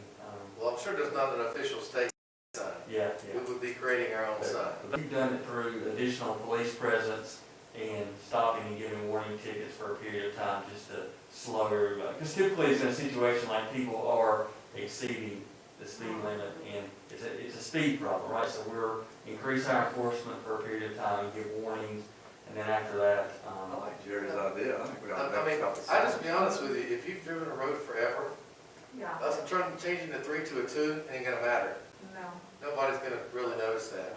Don't they make more permanent speed limit signs that have the like radars in them, the little light flashes on them? Well, so we have that, yes, sorry. Hold on, I got 3 people talking to me, so hold on. Sorry, Dad. Hold on. That's why you get the big bucks. And you got a text probably. I have it, so the police chief's raised their hands, I'll let him talk, and then I'll look at the city attorney's text, and then I'll come back to council member Simpson's text. Okay? Okay. Yeah, I was trying to get in here and save you, boss. So to answer y'all's questions, the manager's right. We would certainly want to educate drivers rather than just issuing a bunch of tickets. Like I told y'all a couple weeks ago, the number of tickets we write really doesn't have an impact on changing behavior necessarily. There are methods, radar trailers, speed signs that we can put up, DOT signs. I know that we don't have that as a department, have those things. I'm not sure if the city has access to some electronic signage that we could use, but we could certainly add some social media, presence and different things like that. But some electronic signage would help, make folks aware in the future. I think at this point we don't have those resources available to us, but we'll do exactly what John said, and educate folks until everybody understands what the new speed limit is. And so we do have, Chief, we do have the radar signs, and I think we could probably put up the signs, the 25-mile-an-hour signs with the radar signs that link if you're exceeding, put those together. Put up our sign that would flash if they're over 25. We could do that, that would clearly warn. Can we leave it there for a while? I mean, because somebody's been driving that road for 20 years. Yeah. It's gonna take quite a while to change that. I'm just more likely to pay attention if there's a flashlight. Yes. Do we have one for each end? I mean, with Yeah, we have them You are going going both too directions. fast, that speaks to me. We're going both directions. So we I have a question for Chief. So I may have to take a defensive driver class one time after a speeding ticket. And one of the things that I remember the most was they actually did this, I don't know, like a simulation of how much road you cover at a certain speed. And it was kind of eye-opening to realize at a certain speed how far your car actually goes. I wonder if maybe we could do a video on the city's website to just talk about speeding, especially in neighborhoods, and then maybe post it onto social media. So, 'cause for me, that was really eye-opening to just think one child coming onto the road and my car has covered, 110 yards in, 2.3 seconds or whatever. And Man, you were flying. well, She says she may have attended this course. So. it's all hypothetical. But anyway, I just wondered if that would be helpful to just, for the public to understand, especially in these residential neighborhoods, how, a second, how far your car is traveling or how fast. Well, since you were asking for a friend, I certainly think that's something that we can do, and I'll talk to Allison about how we can video something, maybe a Facebook Live thing, and then post it on social media. Jennifer Drive. I think Jennifer is your star for this show right here. Well, the public, one item of public comment was problems with speeding on Ridgewood Boulevard too. That's right. So it's something that would be of significance to lots of people in the city, not just those living on Chadwick Avenue. How long do when we put those signs up, how long do we leave them up? Is it up to us? I mean, It's really, and what's going through my mind is we have only 2 radar signs, and one set is much better than the other. I've been thinking for a long time it may be time to Budget item. buy some more. buy some more. Or I think you can actually, in some cases, you can get the signs, and the budget guys are going to kill me, but you can get the signs that are there basically permanent, that basically they're, and our traffic guys may say that's a maintenance issue, but I think there's signs that you can buy that would, when somebody is speeding over the speed limit, it would flash at you That may be a good option, because we don't like the speed bumps and speed humps without doing the traffic studies, and they're expensive, and it gets in the way of emergency vehicles and things. But if you're able to require maybe some traffic signs that remind people when they're speeding, that may be a good alternative, and less expensive and so. So that more permanent sign that has a flashing light is what I was yelling at. Yeah, that's on the way down to Greenville. Pretty clear, especially when your kids are in the car, it's like, So that would help me satisfy the city attorney's text that we don't have to do a traffic study for those. Just want to make sure I covered everybody's bases. Well, the mayor brought up a great point from the speaker, Mr. Merritt, wasn't it?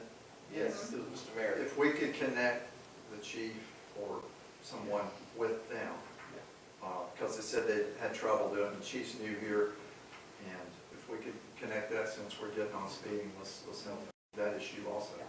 Yeah, we have the email. Yeah. Yeah. Okay. Yeah, and Fourth and Fifth are the same way. I mean, we've lived on Fourth and Fifth, and it's people fly up and down Fourth. I do think that they work. I mean, it's not perfect, but it's certainly a lot easier than putting a patrol officer there. And I do think somewhere along the line, people think, oh my gosh, I'm going too fast, and if they slow down just some, it's worked. I think you have to put in the officers too, because that's the. No, I would agree. That It's has just the to be- officer can't be there 24 hours a day. Yeah, right. Yeah.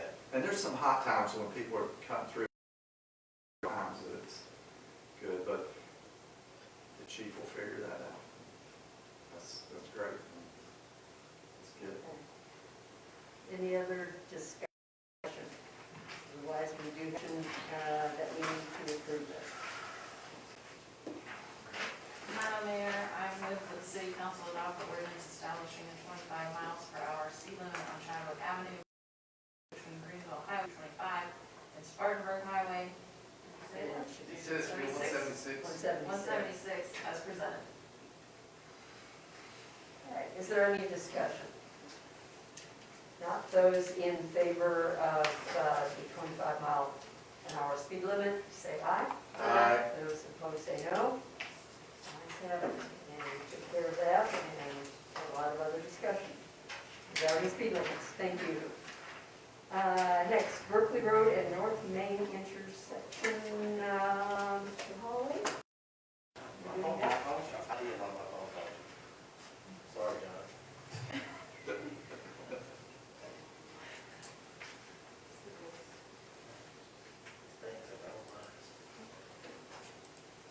All right, good evening, Madam Mayor, members of council.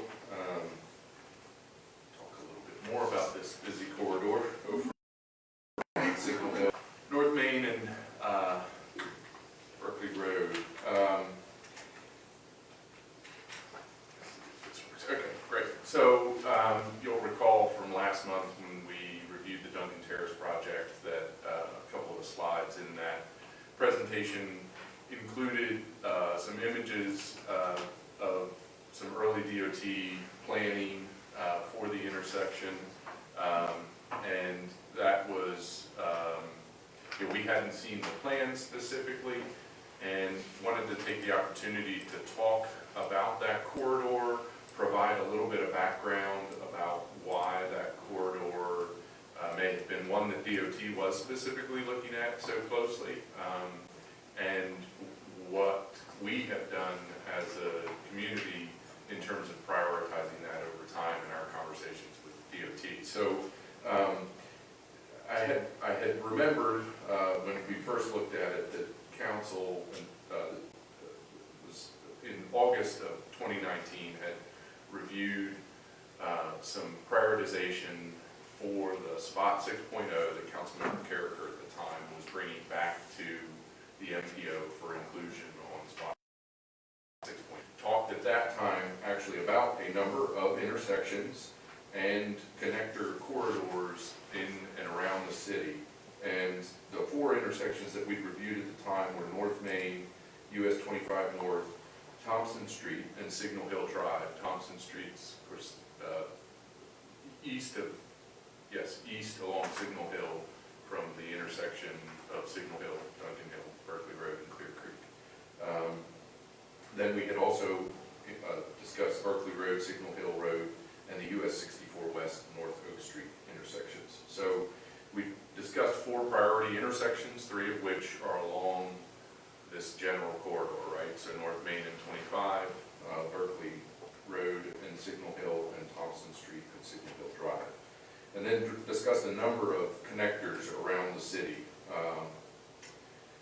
At the conclusion of that conversation, Mr. Conant presented some recommendations from staff for inclusion and prioritization in the overall SPOT 6.0 program, and those were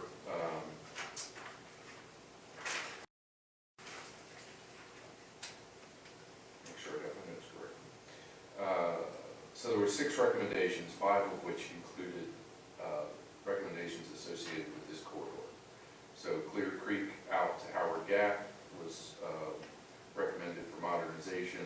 That was a new project that hadn't previously been part of the MPO's planning process. Duncan Hill, which had previously been in the mix, Thompson Street and Signal Hill, Berkeley Road, and North Main at 25.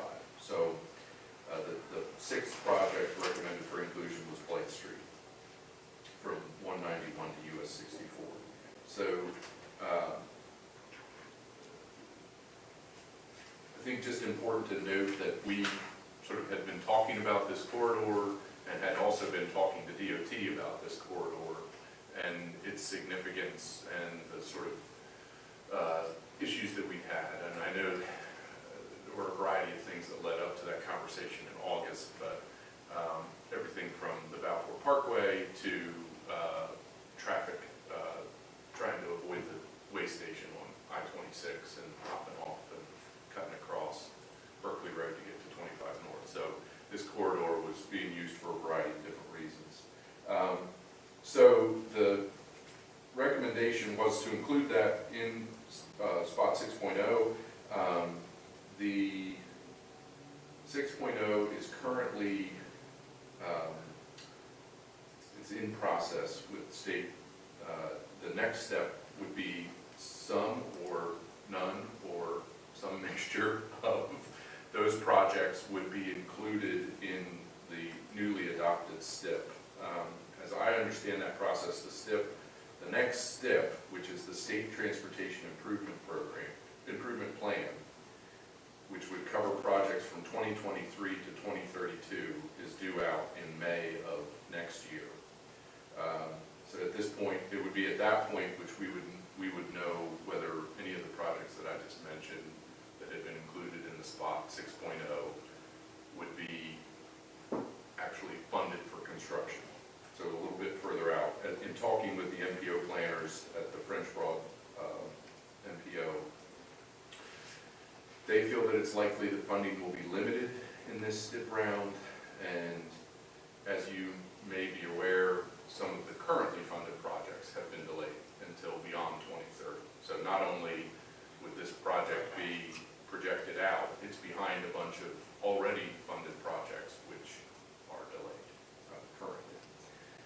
So at the end of the day, the point that I wanted to make with this was just that basically every spur of this particular intersection has been prioritized by us in some conversation with DOT as important for potential future transportation improvements. So perhaps not so DOT actually had put some time into it and looked at the intersection previously. So those concepts you'll recall, let's see if I can get this to, so I am going to talk about an alternative approach that would be available should you all be interested. This is now not working, so next slide. The examples that you saw from last month that were at this intersection, just to remind you of what those were. The next slide, please. Again, important, I know that one's really hard to see, but it's yeah, if you can a little bit. Just important to note that these projects are unfunded, and that the potential for them coming to fruition is at least 10 years in the future on the current schedule.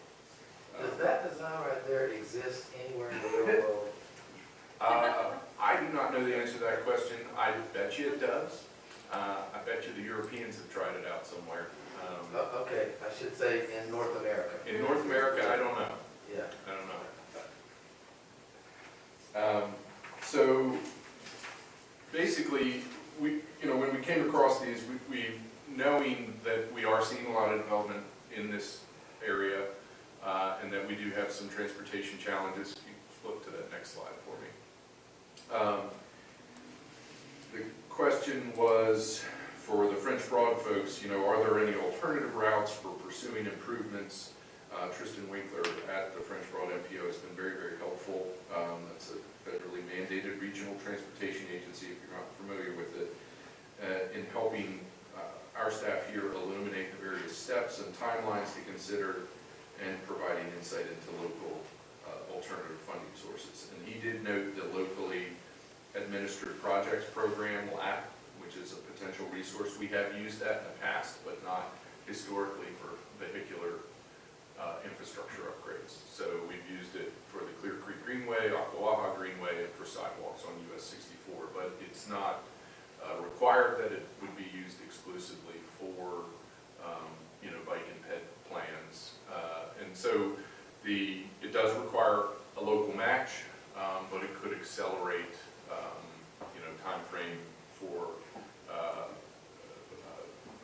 moving a project up on the schedule. And this would specifically just speaking about the intersection alone, not the corridor. The corridor might come along later on. And so the aside here is the ink flop graphic that's a part of this slide.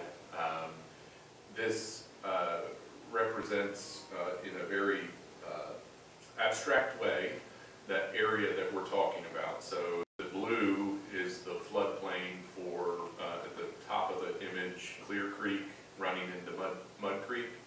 And you can see that this area is basically isolated by the floodplain. I-26 is the yellow line there, and 64 is the orange with the overlay. So you have a major commercial corridor, an interstate corridor which can only be passed at specific locations, a floodplain which can very much only be passed at specific locations. There are only, basically, if you're in this area and you want to get to the other side of the floodplain, you can use Berkeley Road or North Main or go back to 64 and use 64 to get the pink or purplish, that color is just a rough approximation of larger undeveloped parcels. So parcels that may see additional future development, and that could be residential, could be any number of things, but likely increasing intensity in the area. And then the orange color are approved, or built residential. That's the expansion of the Carolina Village, and just to the north of that is the Clear Creek project, residential project. So you can see these spurs that this intersection are limited in the number of places that traffic can go, and that we also do have reasonable amount of additional development occurring. So this is one of the reasons that staff bring this to you. The real question here is just whether there is interest and whether you would like to see us putting time into pursuing this kind of alternative funding for infrastructure transportation improvements, maybe a little bit outside of what we've historically done. There's none of this is a requirement to commit funds at this point. Obviously, those kinds of decisions would be further down the road, but just wanted to bring this up, knowing that we do obviously have some development pressures. There's some pretty unique components to this particular area. DOT's obviously looked at it a little bit. We've discussed it in terms of prioritizing it in the past, and in terms of transportation investment. It is a long game, and we have projects that are delayed as is. So I'll stop talking with that. Jennifer, since you're our representative, do you want to add anything or comment on this? So, I think the one thing, I think that the delays that are currently in place are probably not going to be as delayed, because there's a lot of federal money that's going to be coming through, that I think will push back up a lot of the projects. And I was talking to Rebecca McCall the other day. She's on the county as well, and she had also heard some information from the state that, that they had felt that some of those projects were gonna get moved back up. I don't know how far back up, but, I mean, anytime money by somebody other than the city of Hendersonville, then I'm all for it. So that's kind of, other than that, you know, But what did the local match mean? So 20% of the cost of the project, we would pay 20% of the cost of the project versus 100%. So if we didn't do anything and it did make the STIP and was built in the future, 100% of the project, the corridor improvements would happen with federal and state dollars. There would not be a local match required. So what I think Lou's saying is this may be an option to speed the project up. And I guess one of the things the council, whether it's this project, future project, one of the reasons that we created the community development project the way we remolded it was to really look at transportation because of the growth of the community, and these are the kinds of ideas we may be bringing to you. And again, it may not be this location, but it may be others.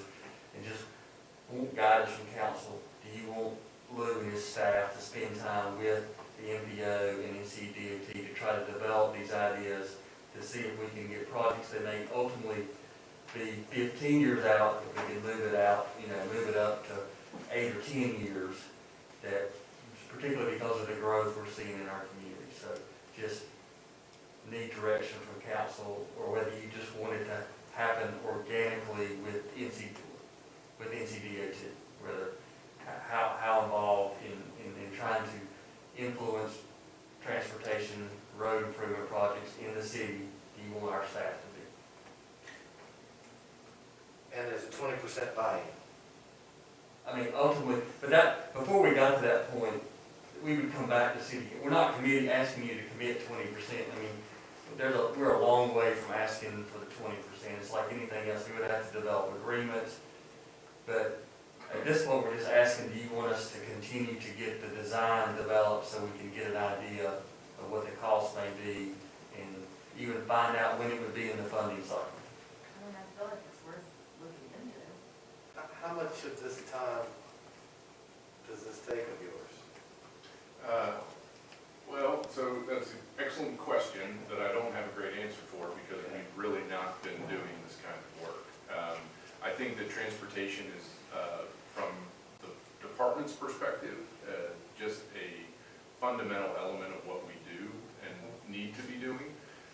And this is maybe what I would consider to be a little bit more of a proactive role in that. So we can and will be participating in understanding and bringing information about DOT's plans. This is almost a question about, do you want us, also really actively strategizing for projects to happen and do, it's like anything. If your skin in the game, you can often move things more quickly. And that may be something that we see as a need in the community from an infrastructure perspective because of the growth that we are seeing. I mean, I agree that there's a need. I guess what I'm wondering is if this is going to be a major time, because it's not a bad thing, but use of time. I guess that's something that I have to think about with all the other things that you guys are doing, and I guess since we're being proactive, we can put time into it as we want. That's very true, and I guess, there's a component of this that is an element of the larger strategic conversation about, what we envision the community development department really focusing on. Obviously, our goal is to continue to develop the work that we did here this evening in terms of bringing conditional zoning district requests, rezonings, et cetera, and doing that effectively and efficiently. But we also do see a real strong need for a longer-term planning component to the department. And so transportation is certainly one of those elements, and sort of how proactive do we want to be in areas that obviously from a strategic perspective, we've heard you all talk about affordable housing, things like that. So these are some of these things are getting out of just the day-to-day reviewing applications that are coming in and having these longer-term conversations about where do we want to see things I happen. love John. How about a little input here? How do you see that? Yeah. Because you understand how you've got to So total everything. I think, you know, going forward with what we're seeing, the growth in our community, this is, and with, you know, with Councilmember Hensley's position on the MPO, with the fact that we have a board member on NCDOT in our community, I think it's to our advantage to be advocating for transportation projects, whether we get them or not. Because we know traffic's going to become an issue. It already is an issue, right? So I think in a lot of the speeding issues that you just referred to in the Chadwick Avenue is because of cut-through traffic, because people are trying to avoid congested major thoroughfares. So we are going to have to work as a city to advocate for transportation improvements to improve connectivity, right, and to eliminate congestion, because as soon as there's congestion, people start looking for cut-throughs. So I think we need to be proactive. I think this is a great opportunity for Lou's department to continue to spread its wings and get into transportation. And it's one reason we put that group together and added a member or two, staff members, so they could do this. So you just need a nod from us to do your thing, I do have a suggestion. So a lot of these areas are kind of borderline on the city versus the county. And that's why we have the Transportation Advisory Council for Henderson County, because when we are able to work as a group and not as a solo random group of City of Hendersonville entity, we're able to kind of drive forward some of these projects a little bit more efficiently. And so my suggestion is that we work in that measure so that we have a stronger kind of presence on some of these things that need to be done, or the priorities that we identify, because that's kind of the best path forward, I feel like. And, you know, I'm happy to work with anyone to help get that information moved through. That group is a loud group in the grand scheme of the NPO, and they have a lot of say-so in the votes and the voting processes. So I think working in that direction would be really helpful, and we can, you know, continue in that path to do it. I agree wholeheartedly, because I think what would have to happen is we would work with Tristan and the NPO to develop it, but we would have to go through the TAC first and get them to prioritize, because they have to help prioritize it, right? And then it goes to the NPO. So, absolutely. Right, and we have, I think we make up like 13 or 14 of the voting members of the NPO out of 25 or 26 people. So Henderson County has the advantage of having a TAC, and so I just think we should try to utilize that as much as possible. So, I'm hearing that we should go forward and kind of help this develop. To Mr. Finch's point, we would, as it develops, we will get public input, the public will be involved, because this is the same intersection that he's talking about. So we heard that very clearly, and so, but it would allow our staff to kind of be proactive and work with the TAC and NPO to develop it. And some of the work that you guys don't have experience in, you know, folks in the county like Autumn and some of those people who have been, you know, they're good resources for us to use. And so if these are things that are newer to us in developing these plans, you know, we can work with them, and they're happy to work with us, you know, on some of that. Janet and Autumn are on speed dial, and we're communicating with them regularly. Yeah, absolutely. You're absolutely right. We use them as a resource to understand a number of things as we move forward, and hope to continue to work closely with them. All right, have enough from us? Thank you. Thank you. All right. Briefing on permitting for energy coal ash contact water. Lee, are you doing this? this, or is Gracie here? Gracie's been waiting. Okay, Gracie. Yeah, Gracie. I'm here. But Gracie's here. Can you guys hear me okay? No. Yes. Thank you all for having me tonight to tell you guys about Duke Energy's coal ash permit. So for those of you who don't know, Duke Energy is in the process of completely closing down their coal ash basins. And Gracie, so- hold on one second. Let's reintroduce yourself, because I stole your thunder. So introduce yourself and let everybody know what position you have at the city. Hi everyone, I'm Gracie Irwin and I'm the Environmental Compliance Coordinator. So yeah, the coal ash basin with Duke Energy is in the process of being closed. And so the way that they're going about this process is they are removing all of the ash from the bottom of the pond and putting it into a landfill. So they're basically burying it, but there's obviously a lot of water coming from this pond, a lot of contact water that has to be treated. MSD, which is Mountain Sewage District, has agreed to take up to 200,000 gallons per day of this leachate water that they're going to process. And they have a direct line from Duke Energy to MSD.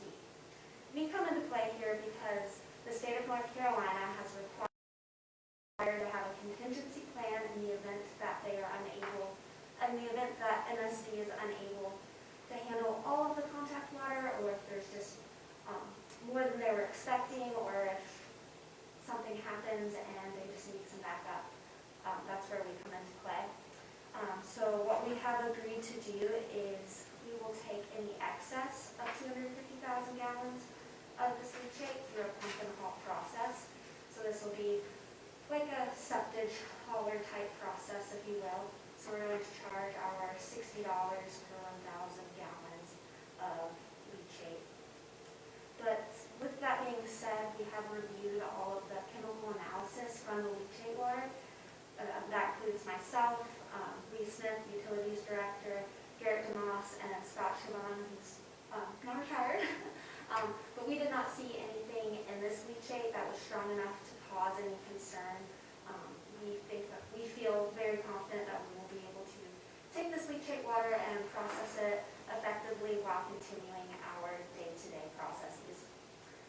Additionally, on top of that, after having many conversations with Duke Energy and MSD, we have a very low likelihood of actually seeing any of this contact water.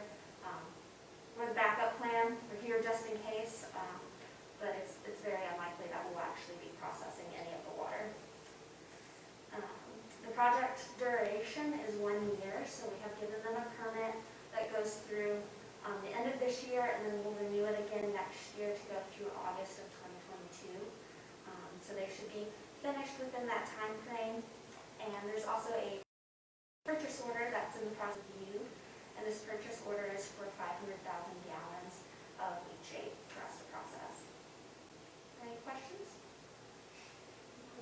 What's the last thing, the purchase order? What does that mean? That's a great question. So the purchase order is basically Duke wants to have everything ready to go in the event that they do need to utilize Hendersonville's wastewater plant.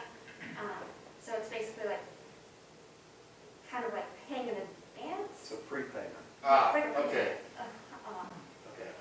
Yeah, But that may not get used, is that right? correct. Okay. Do we get to keep them on? I don't think so.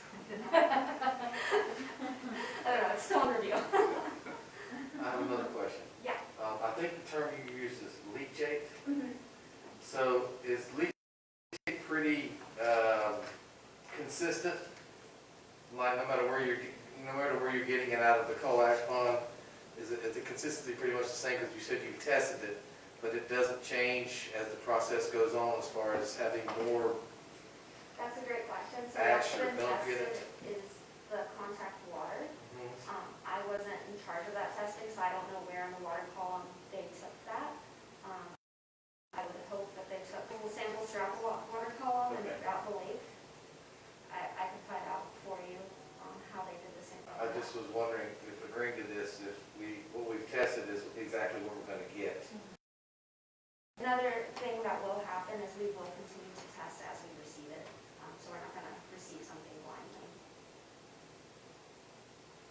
And so at the end of the day, we'll clean this water and discharge it back into the natural environment, so it'll be much, it'll be cleaner and remove it of, anything that would damage the environment, and so you can go back instead of just sitting in these collapsed ponds, which is the reason Duke Energy's. What do we do with the impurities that come out? Little bacteria eat them. Is that what it does? Is that just, they just go away? If you've never been to it's incredible how that whole system works. It's amazing. Just little bacteria just eat it all up. It's pretty fascinating. Yes. So if we continually test it, let's say you test it and you see something that you don't like, can we refuse? Absolutely.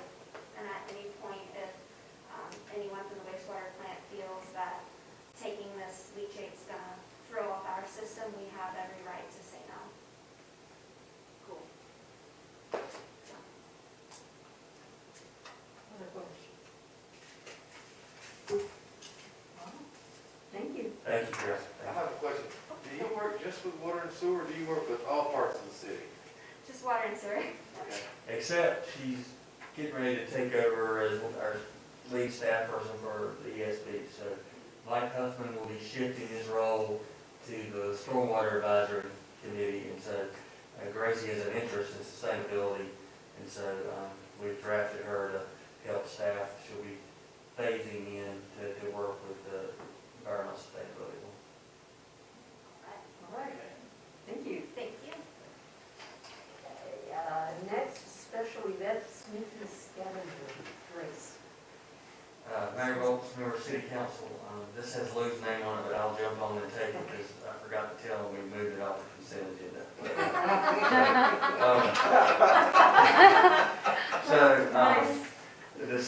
The Sneaky Scavenger Race is an event being put on by the Kiwanis Club in conjunction, I guess, still with the Boys and Girls Club, or is it separated now? Anyway, it was a event planned at Sullivan Park. Due to some issues, they decided to move it from Sullivan Park to Berkeley Park. I've talked to Tom Wooten and the folks at Public Works, and they don't see that being a problem. That the day was available would be the Saturday, May 22nd, from 10 to 2. And you can see there that it will be an obstacle-based task, relays, and more fun event. The proceeds will go towards the Kiwanis Club's Shoes and Socks program.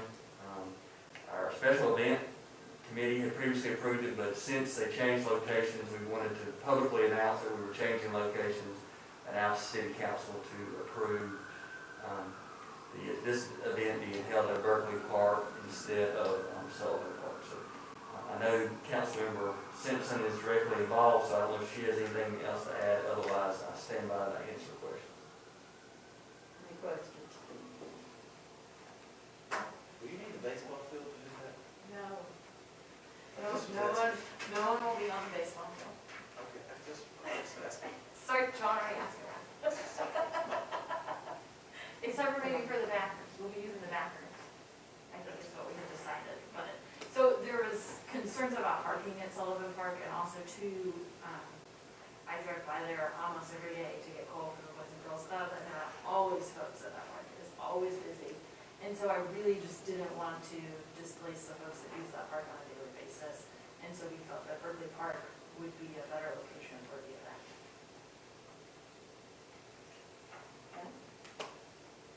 Well, you need a motion. don't you? Yes. You need a motion to approve it? Do you want to? Can I do it? Sure. Sure. Why not? Doesn't say Lindsay can't do it. Madam Mayor, I move that City Council approve the special event permit for the Sneaky Scavenger Race. Is there any discussion? No? Those in favor of approving the special event, say aye. Aye. Those opposed, say no. Ayes have it. Okay, that's ready to go. City Council comments, anything anyone wants to present? I would just like to remind everyone that April is the statewide litter sweep with NCDOT. It starts off April 10th through the 24th. There will be multiple events piggybacking and occurring in that time frame. Stay tuned for some really cool things, but just trying to bring more awareness to picking up our trash and cleaning and saving the environment. And then I think there'll be some Earth Day events as Yes. well. And I think Councilmember Hensley is asking me to list top of your arms to participate. Mark your calendars for April 24th between 9 to noon. If you are available to participate in an event that she and Commissioner McCall have put together, so please check your calendar for April 24th from 9 to noon in the area of Oak Road. There'll be more details to come, but it should be a fun event and it'll be good. That event, do you need volunteers at that event? No, Okay, not at this point. I would advertise that on the school, okay. I like one comment, that something that was in the, sorry, we finished? No, I'm not. This was in the paper yesterday, but they've asked for several volunteers from the high school.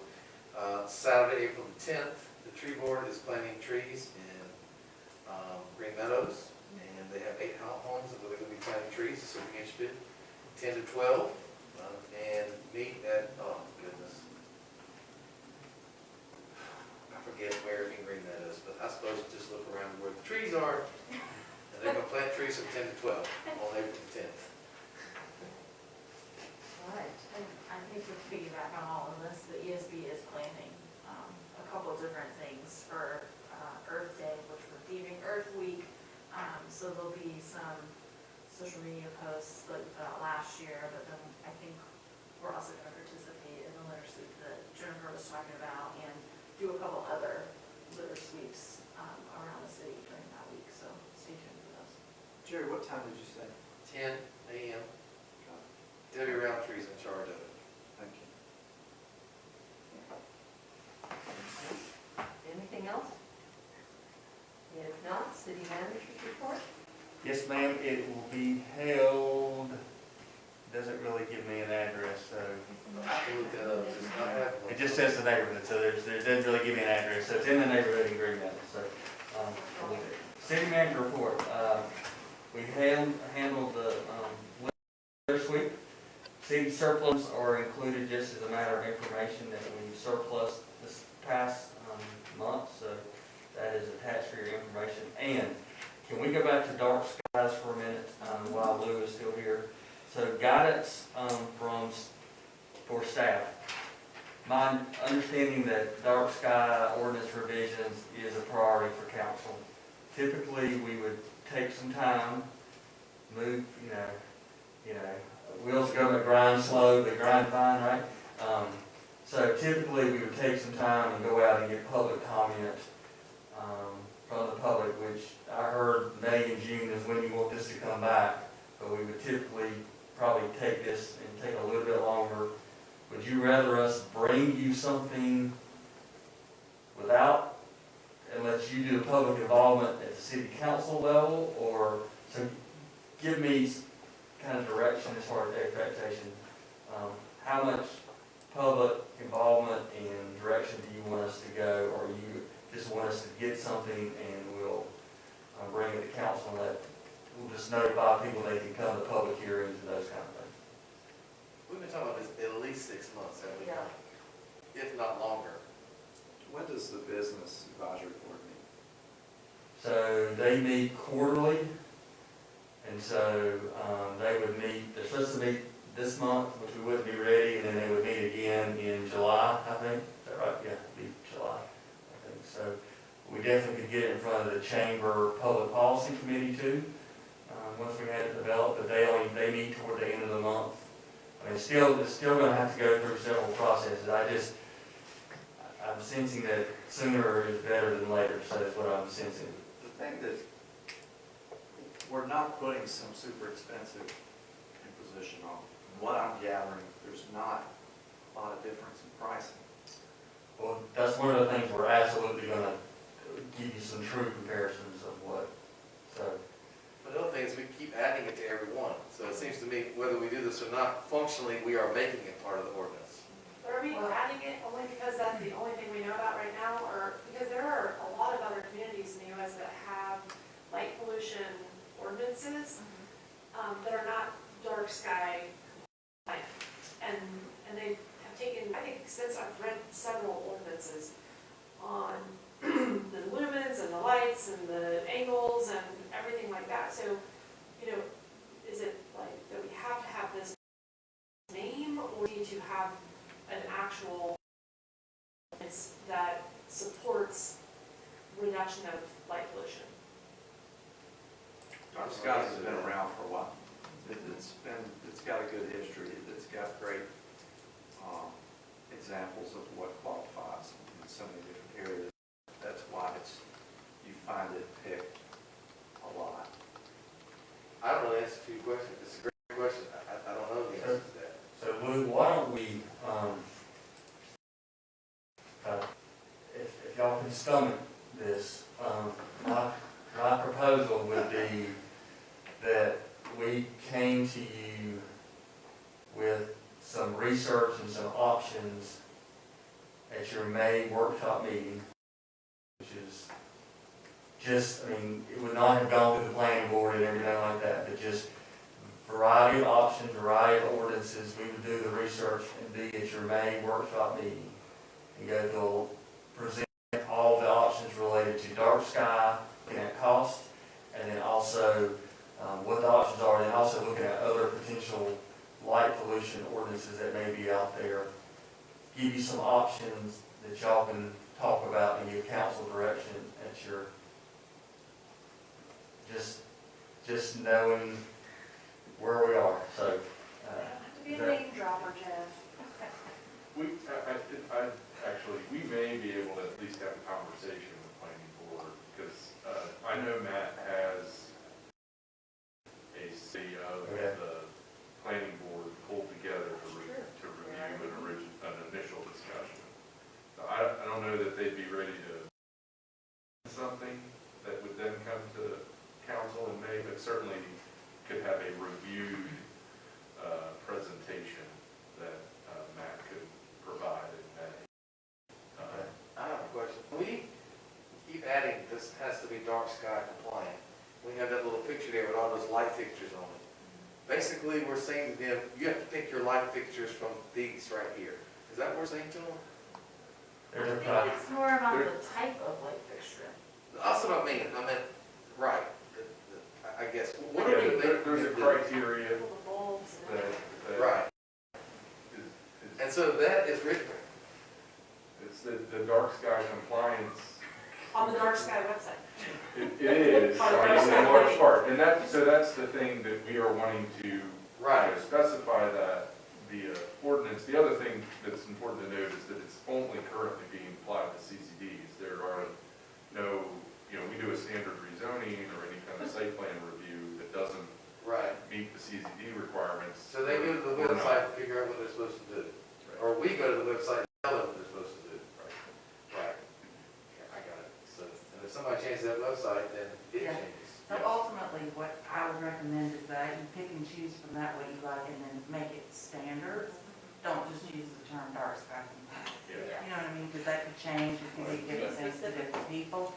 But accomplish the same thing, but, just put some specific standards. And we do have some standards for lighting currently in terms of direction and shielding. There may be some things that you want to exceed those standards, and so, but as far as imposing it, people right now, if you want to be so that development has to comply with whatever you adopt, you have to make it a standard. Otherwise, it's subject to their agreement. Yeah, I agree. So we talk about it at our May workshop meeting. And we go ahead and start the process with the planning board. At least we can give you an update, bring you what they have in May, and we may be in pretty good shape. I mean, the ball will be rolling down, we'll be moving, and we can give you an update and let you know where we are at your May meeting and bring you the standards we have and give you all the details. Because I know Councilmember Hensley sent me information from Boulder, Colorado. I know Councilmember Miller has some stuff he's given. So we can bring that all to council, everybody can have it, and we can, y'all can give us direction or tell us to move forward with our ordinance. I think that sounds great, John. Thank you.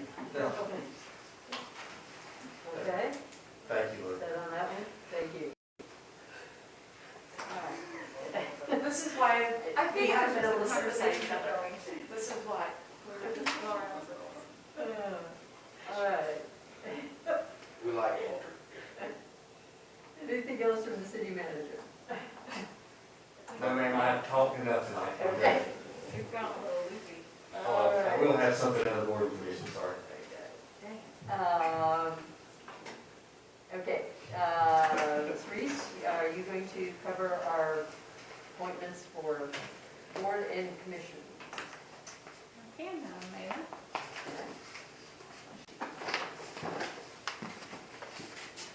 Here. All right, I'll take care of it. Here we go. We are going. So we have two appointments tonight. One for the planning board. We have a vacancy on the planning board. You have 3 applicants. Actually, we have 4. Jonathan, One turn came yours in off. yesterday or today. Okay, there's a 4th applicant.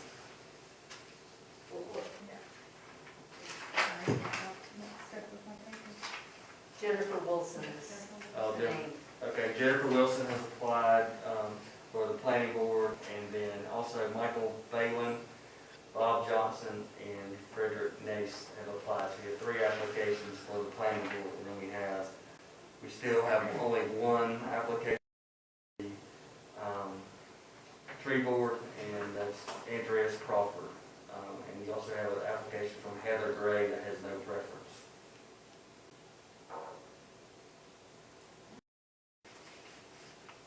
We take first the planning board. Anyone like to make a nomination for the planning board? Madam Mayor, I move the city council appoint Bob Johnson to fill an unexpired term on the planning board ending December 31st, 2021. Okay. Bob Johnson has been nominated for the planning board. Are there further nominations?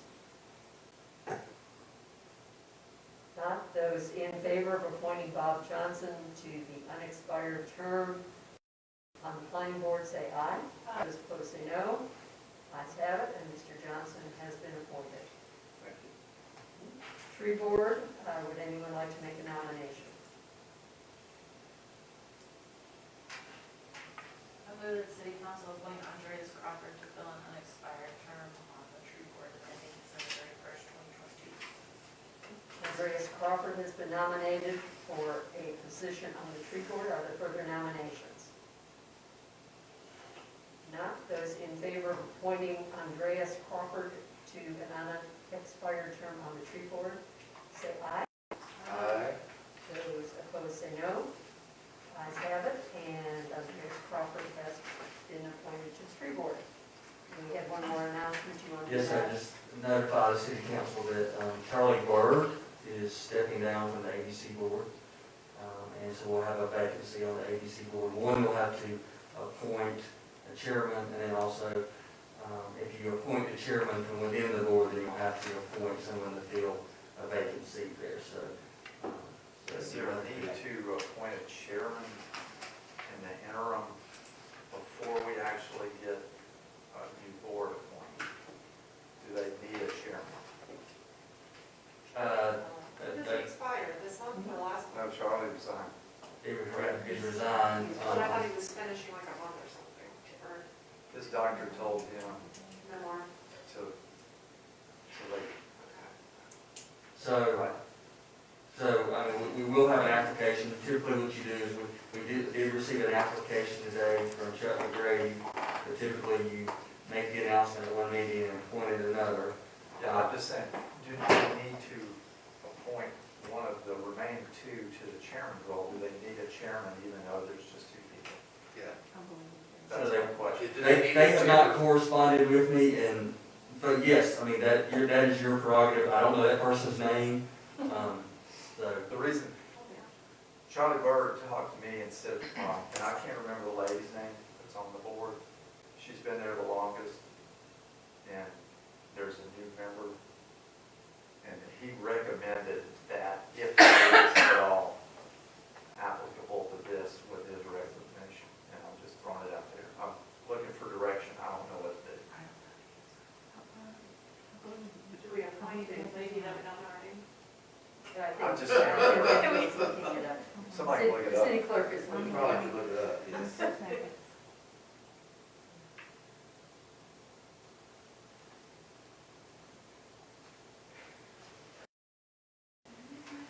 We could appoint a female member, right? I guess that would accomplish that.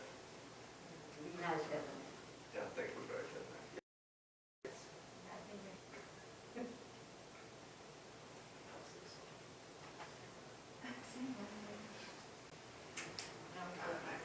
How often do they meet? Does anybody know? Marcia Kane, is Kane. Marcy Kane. Marcy Kane. Okay. That's correct. That's correct. Would you like to appoint Marcy as the interim chair then? Yes, ma'am. Is that a motion? Yes, ma'am. Yes. I It was is answering the mayor. been moved to appoint Marcy Kane as the interim chair for the ABC board until a new member is appointed and a new chairman is also appointed. Is there any discussion? Not those in favor of appointing Marcy Kane as the interim chair of the ABC board, say aye.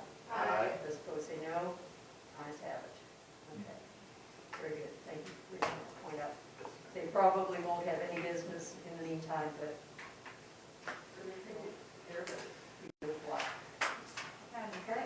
Madam Mayor, Yes.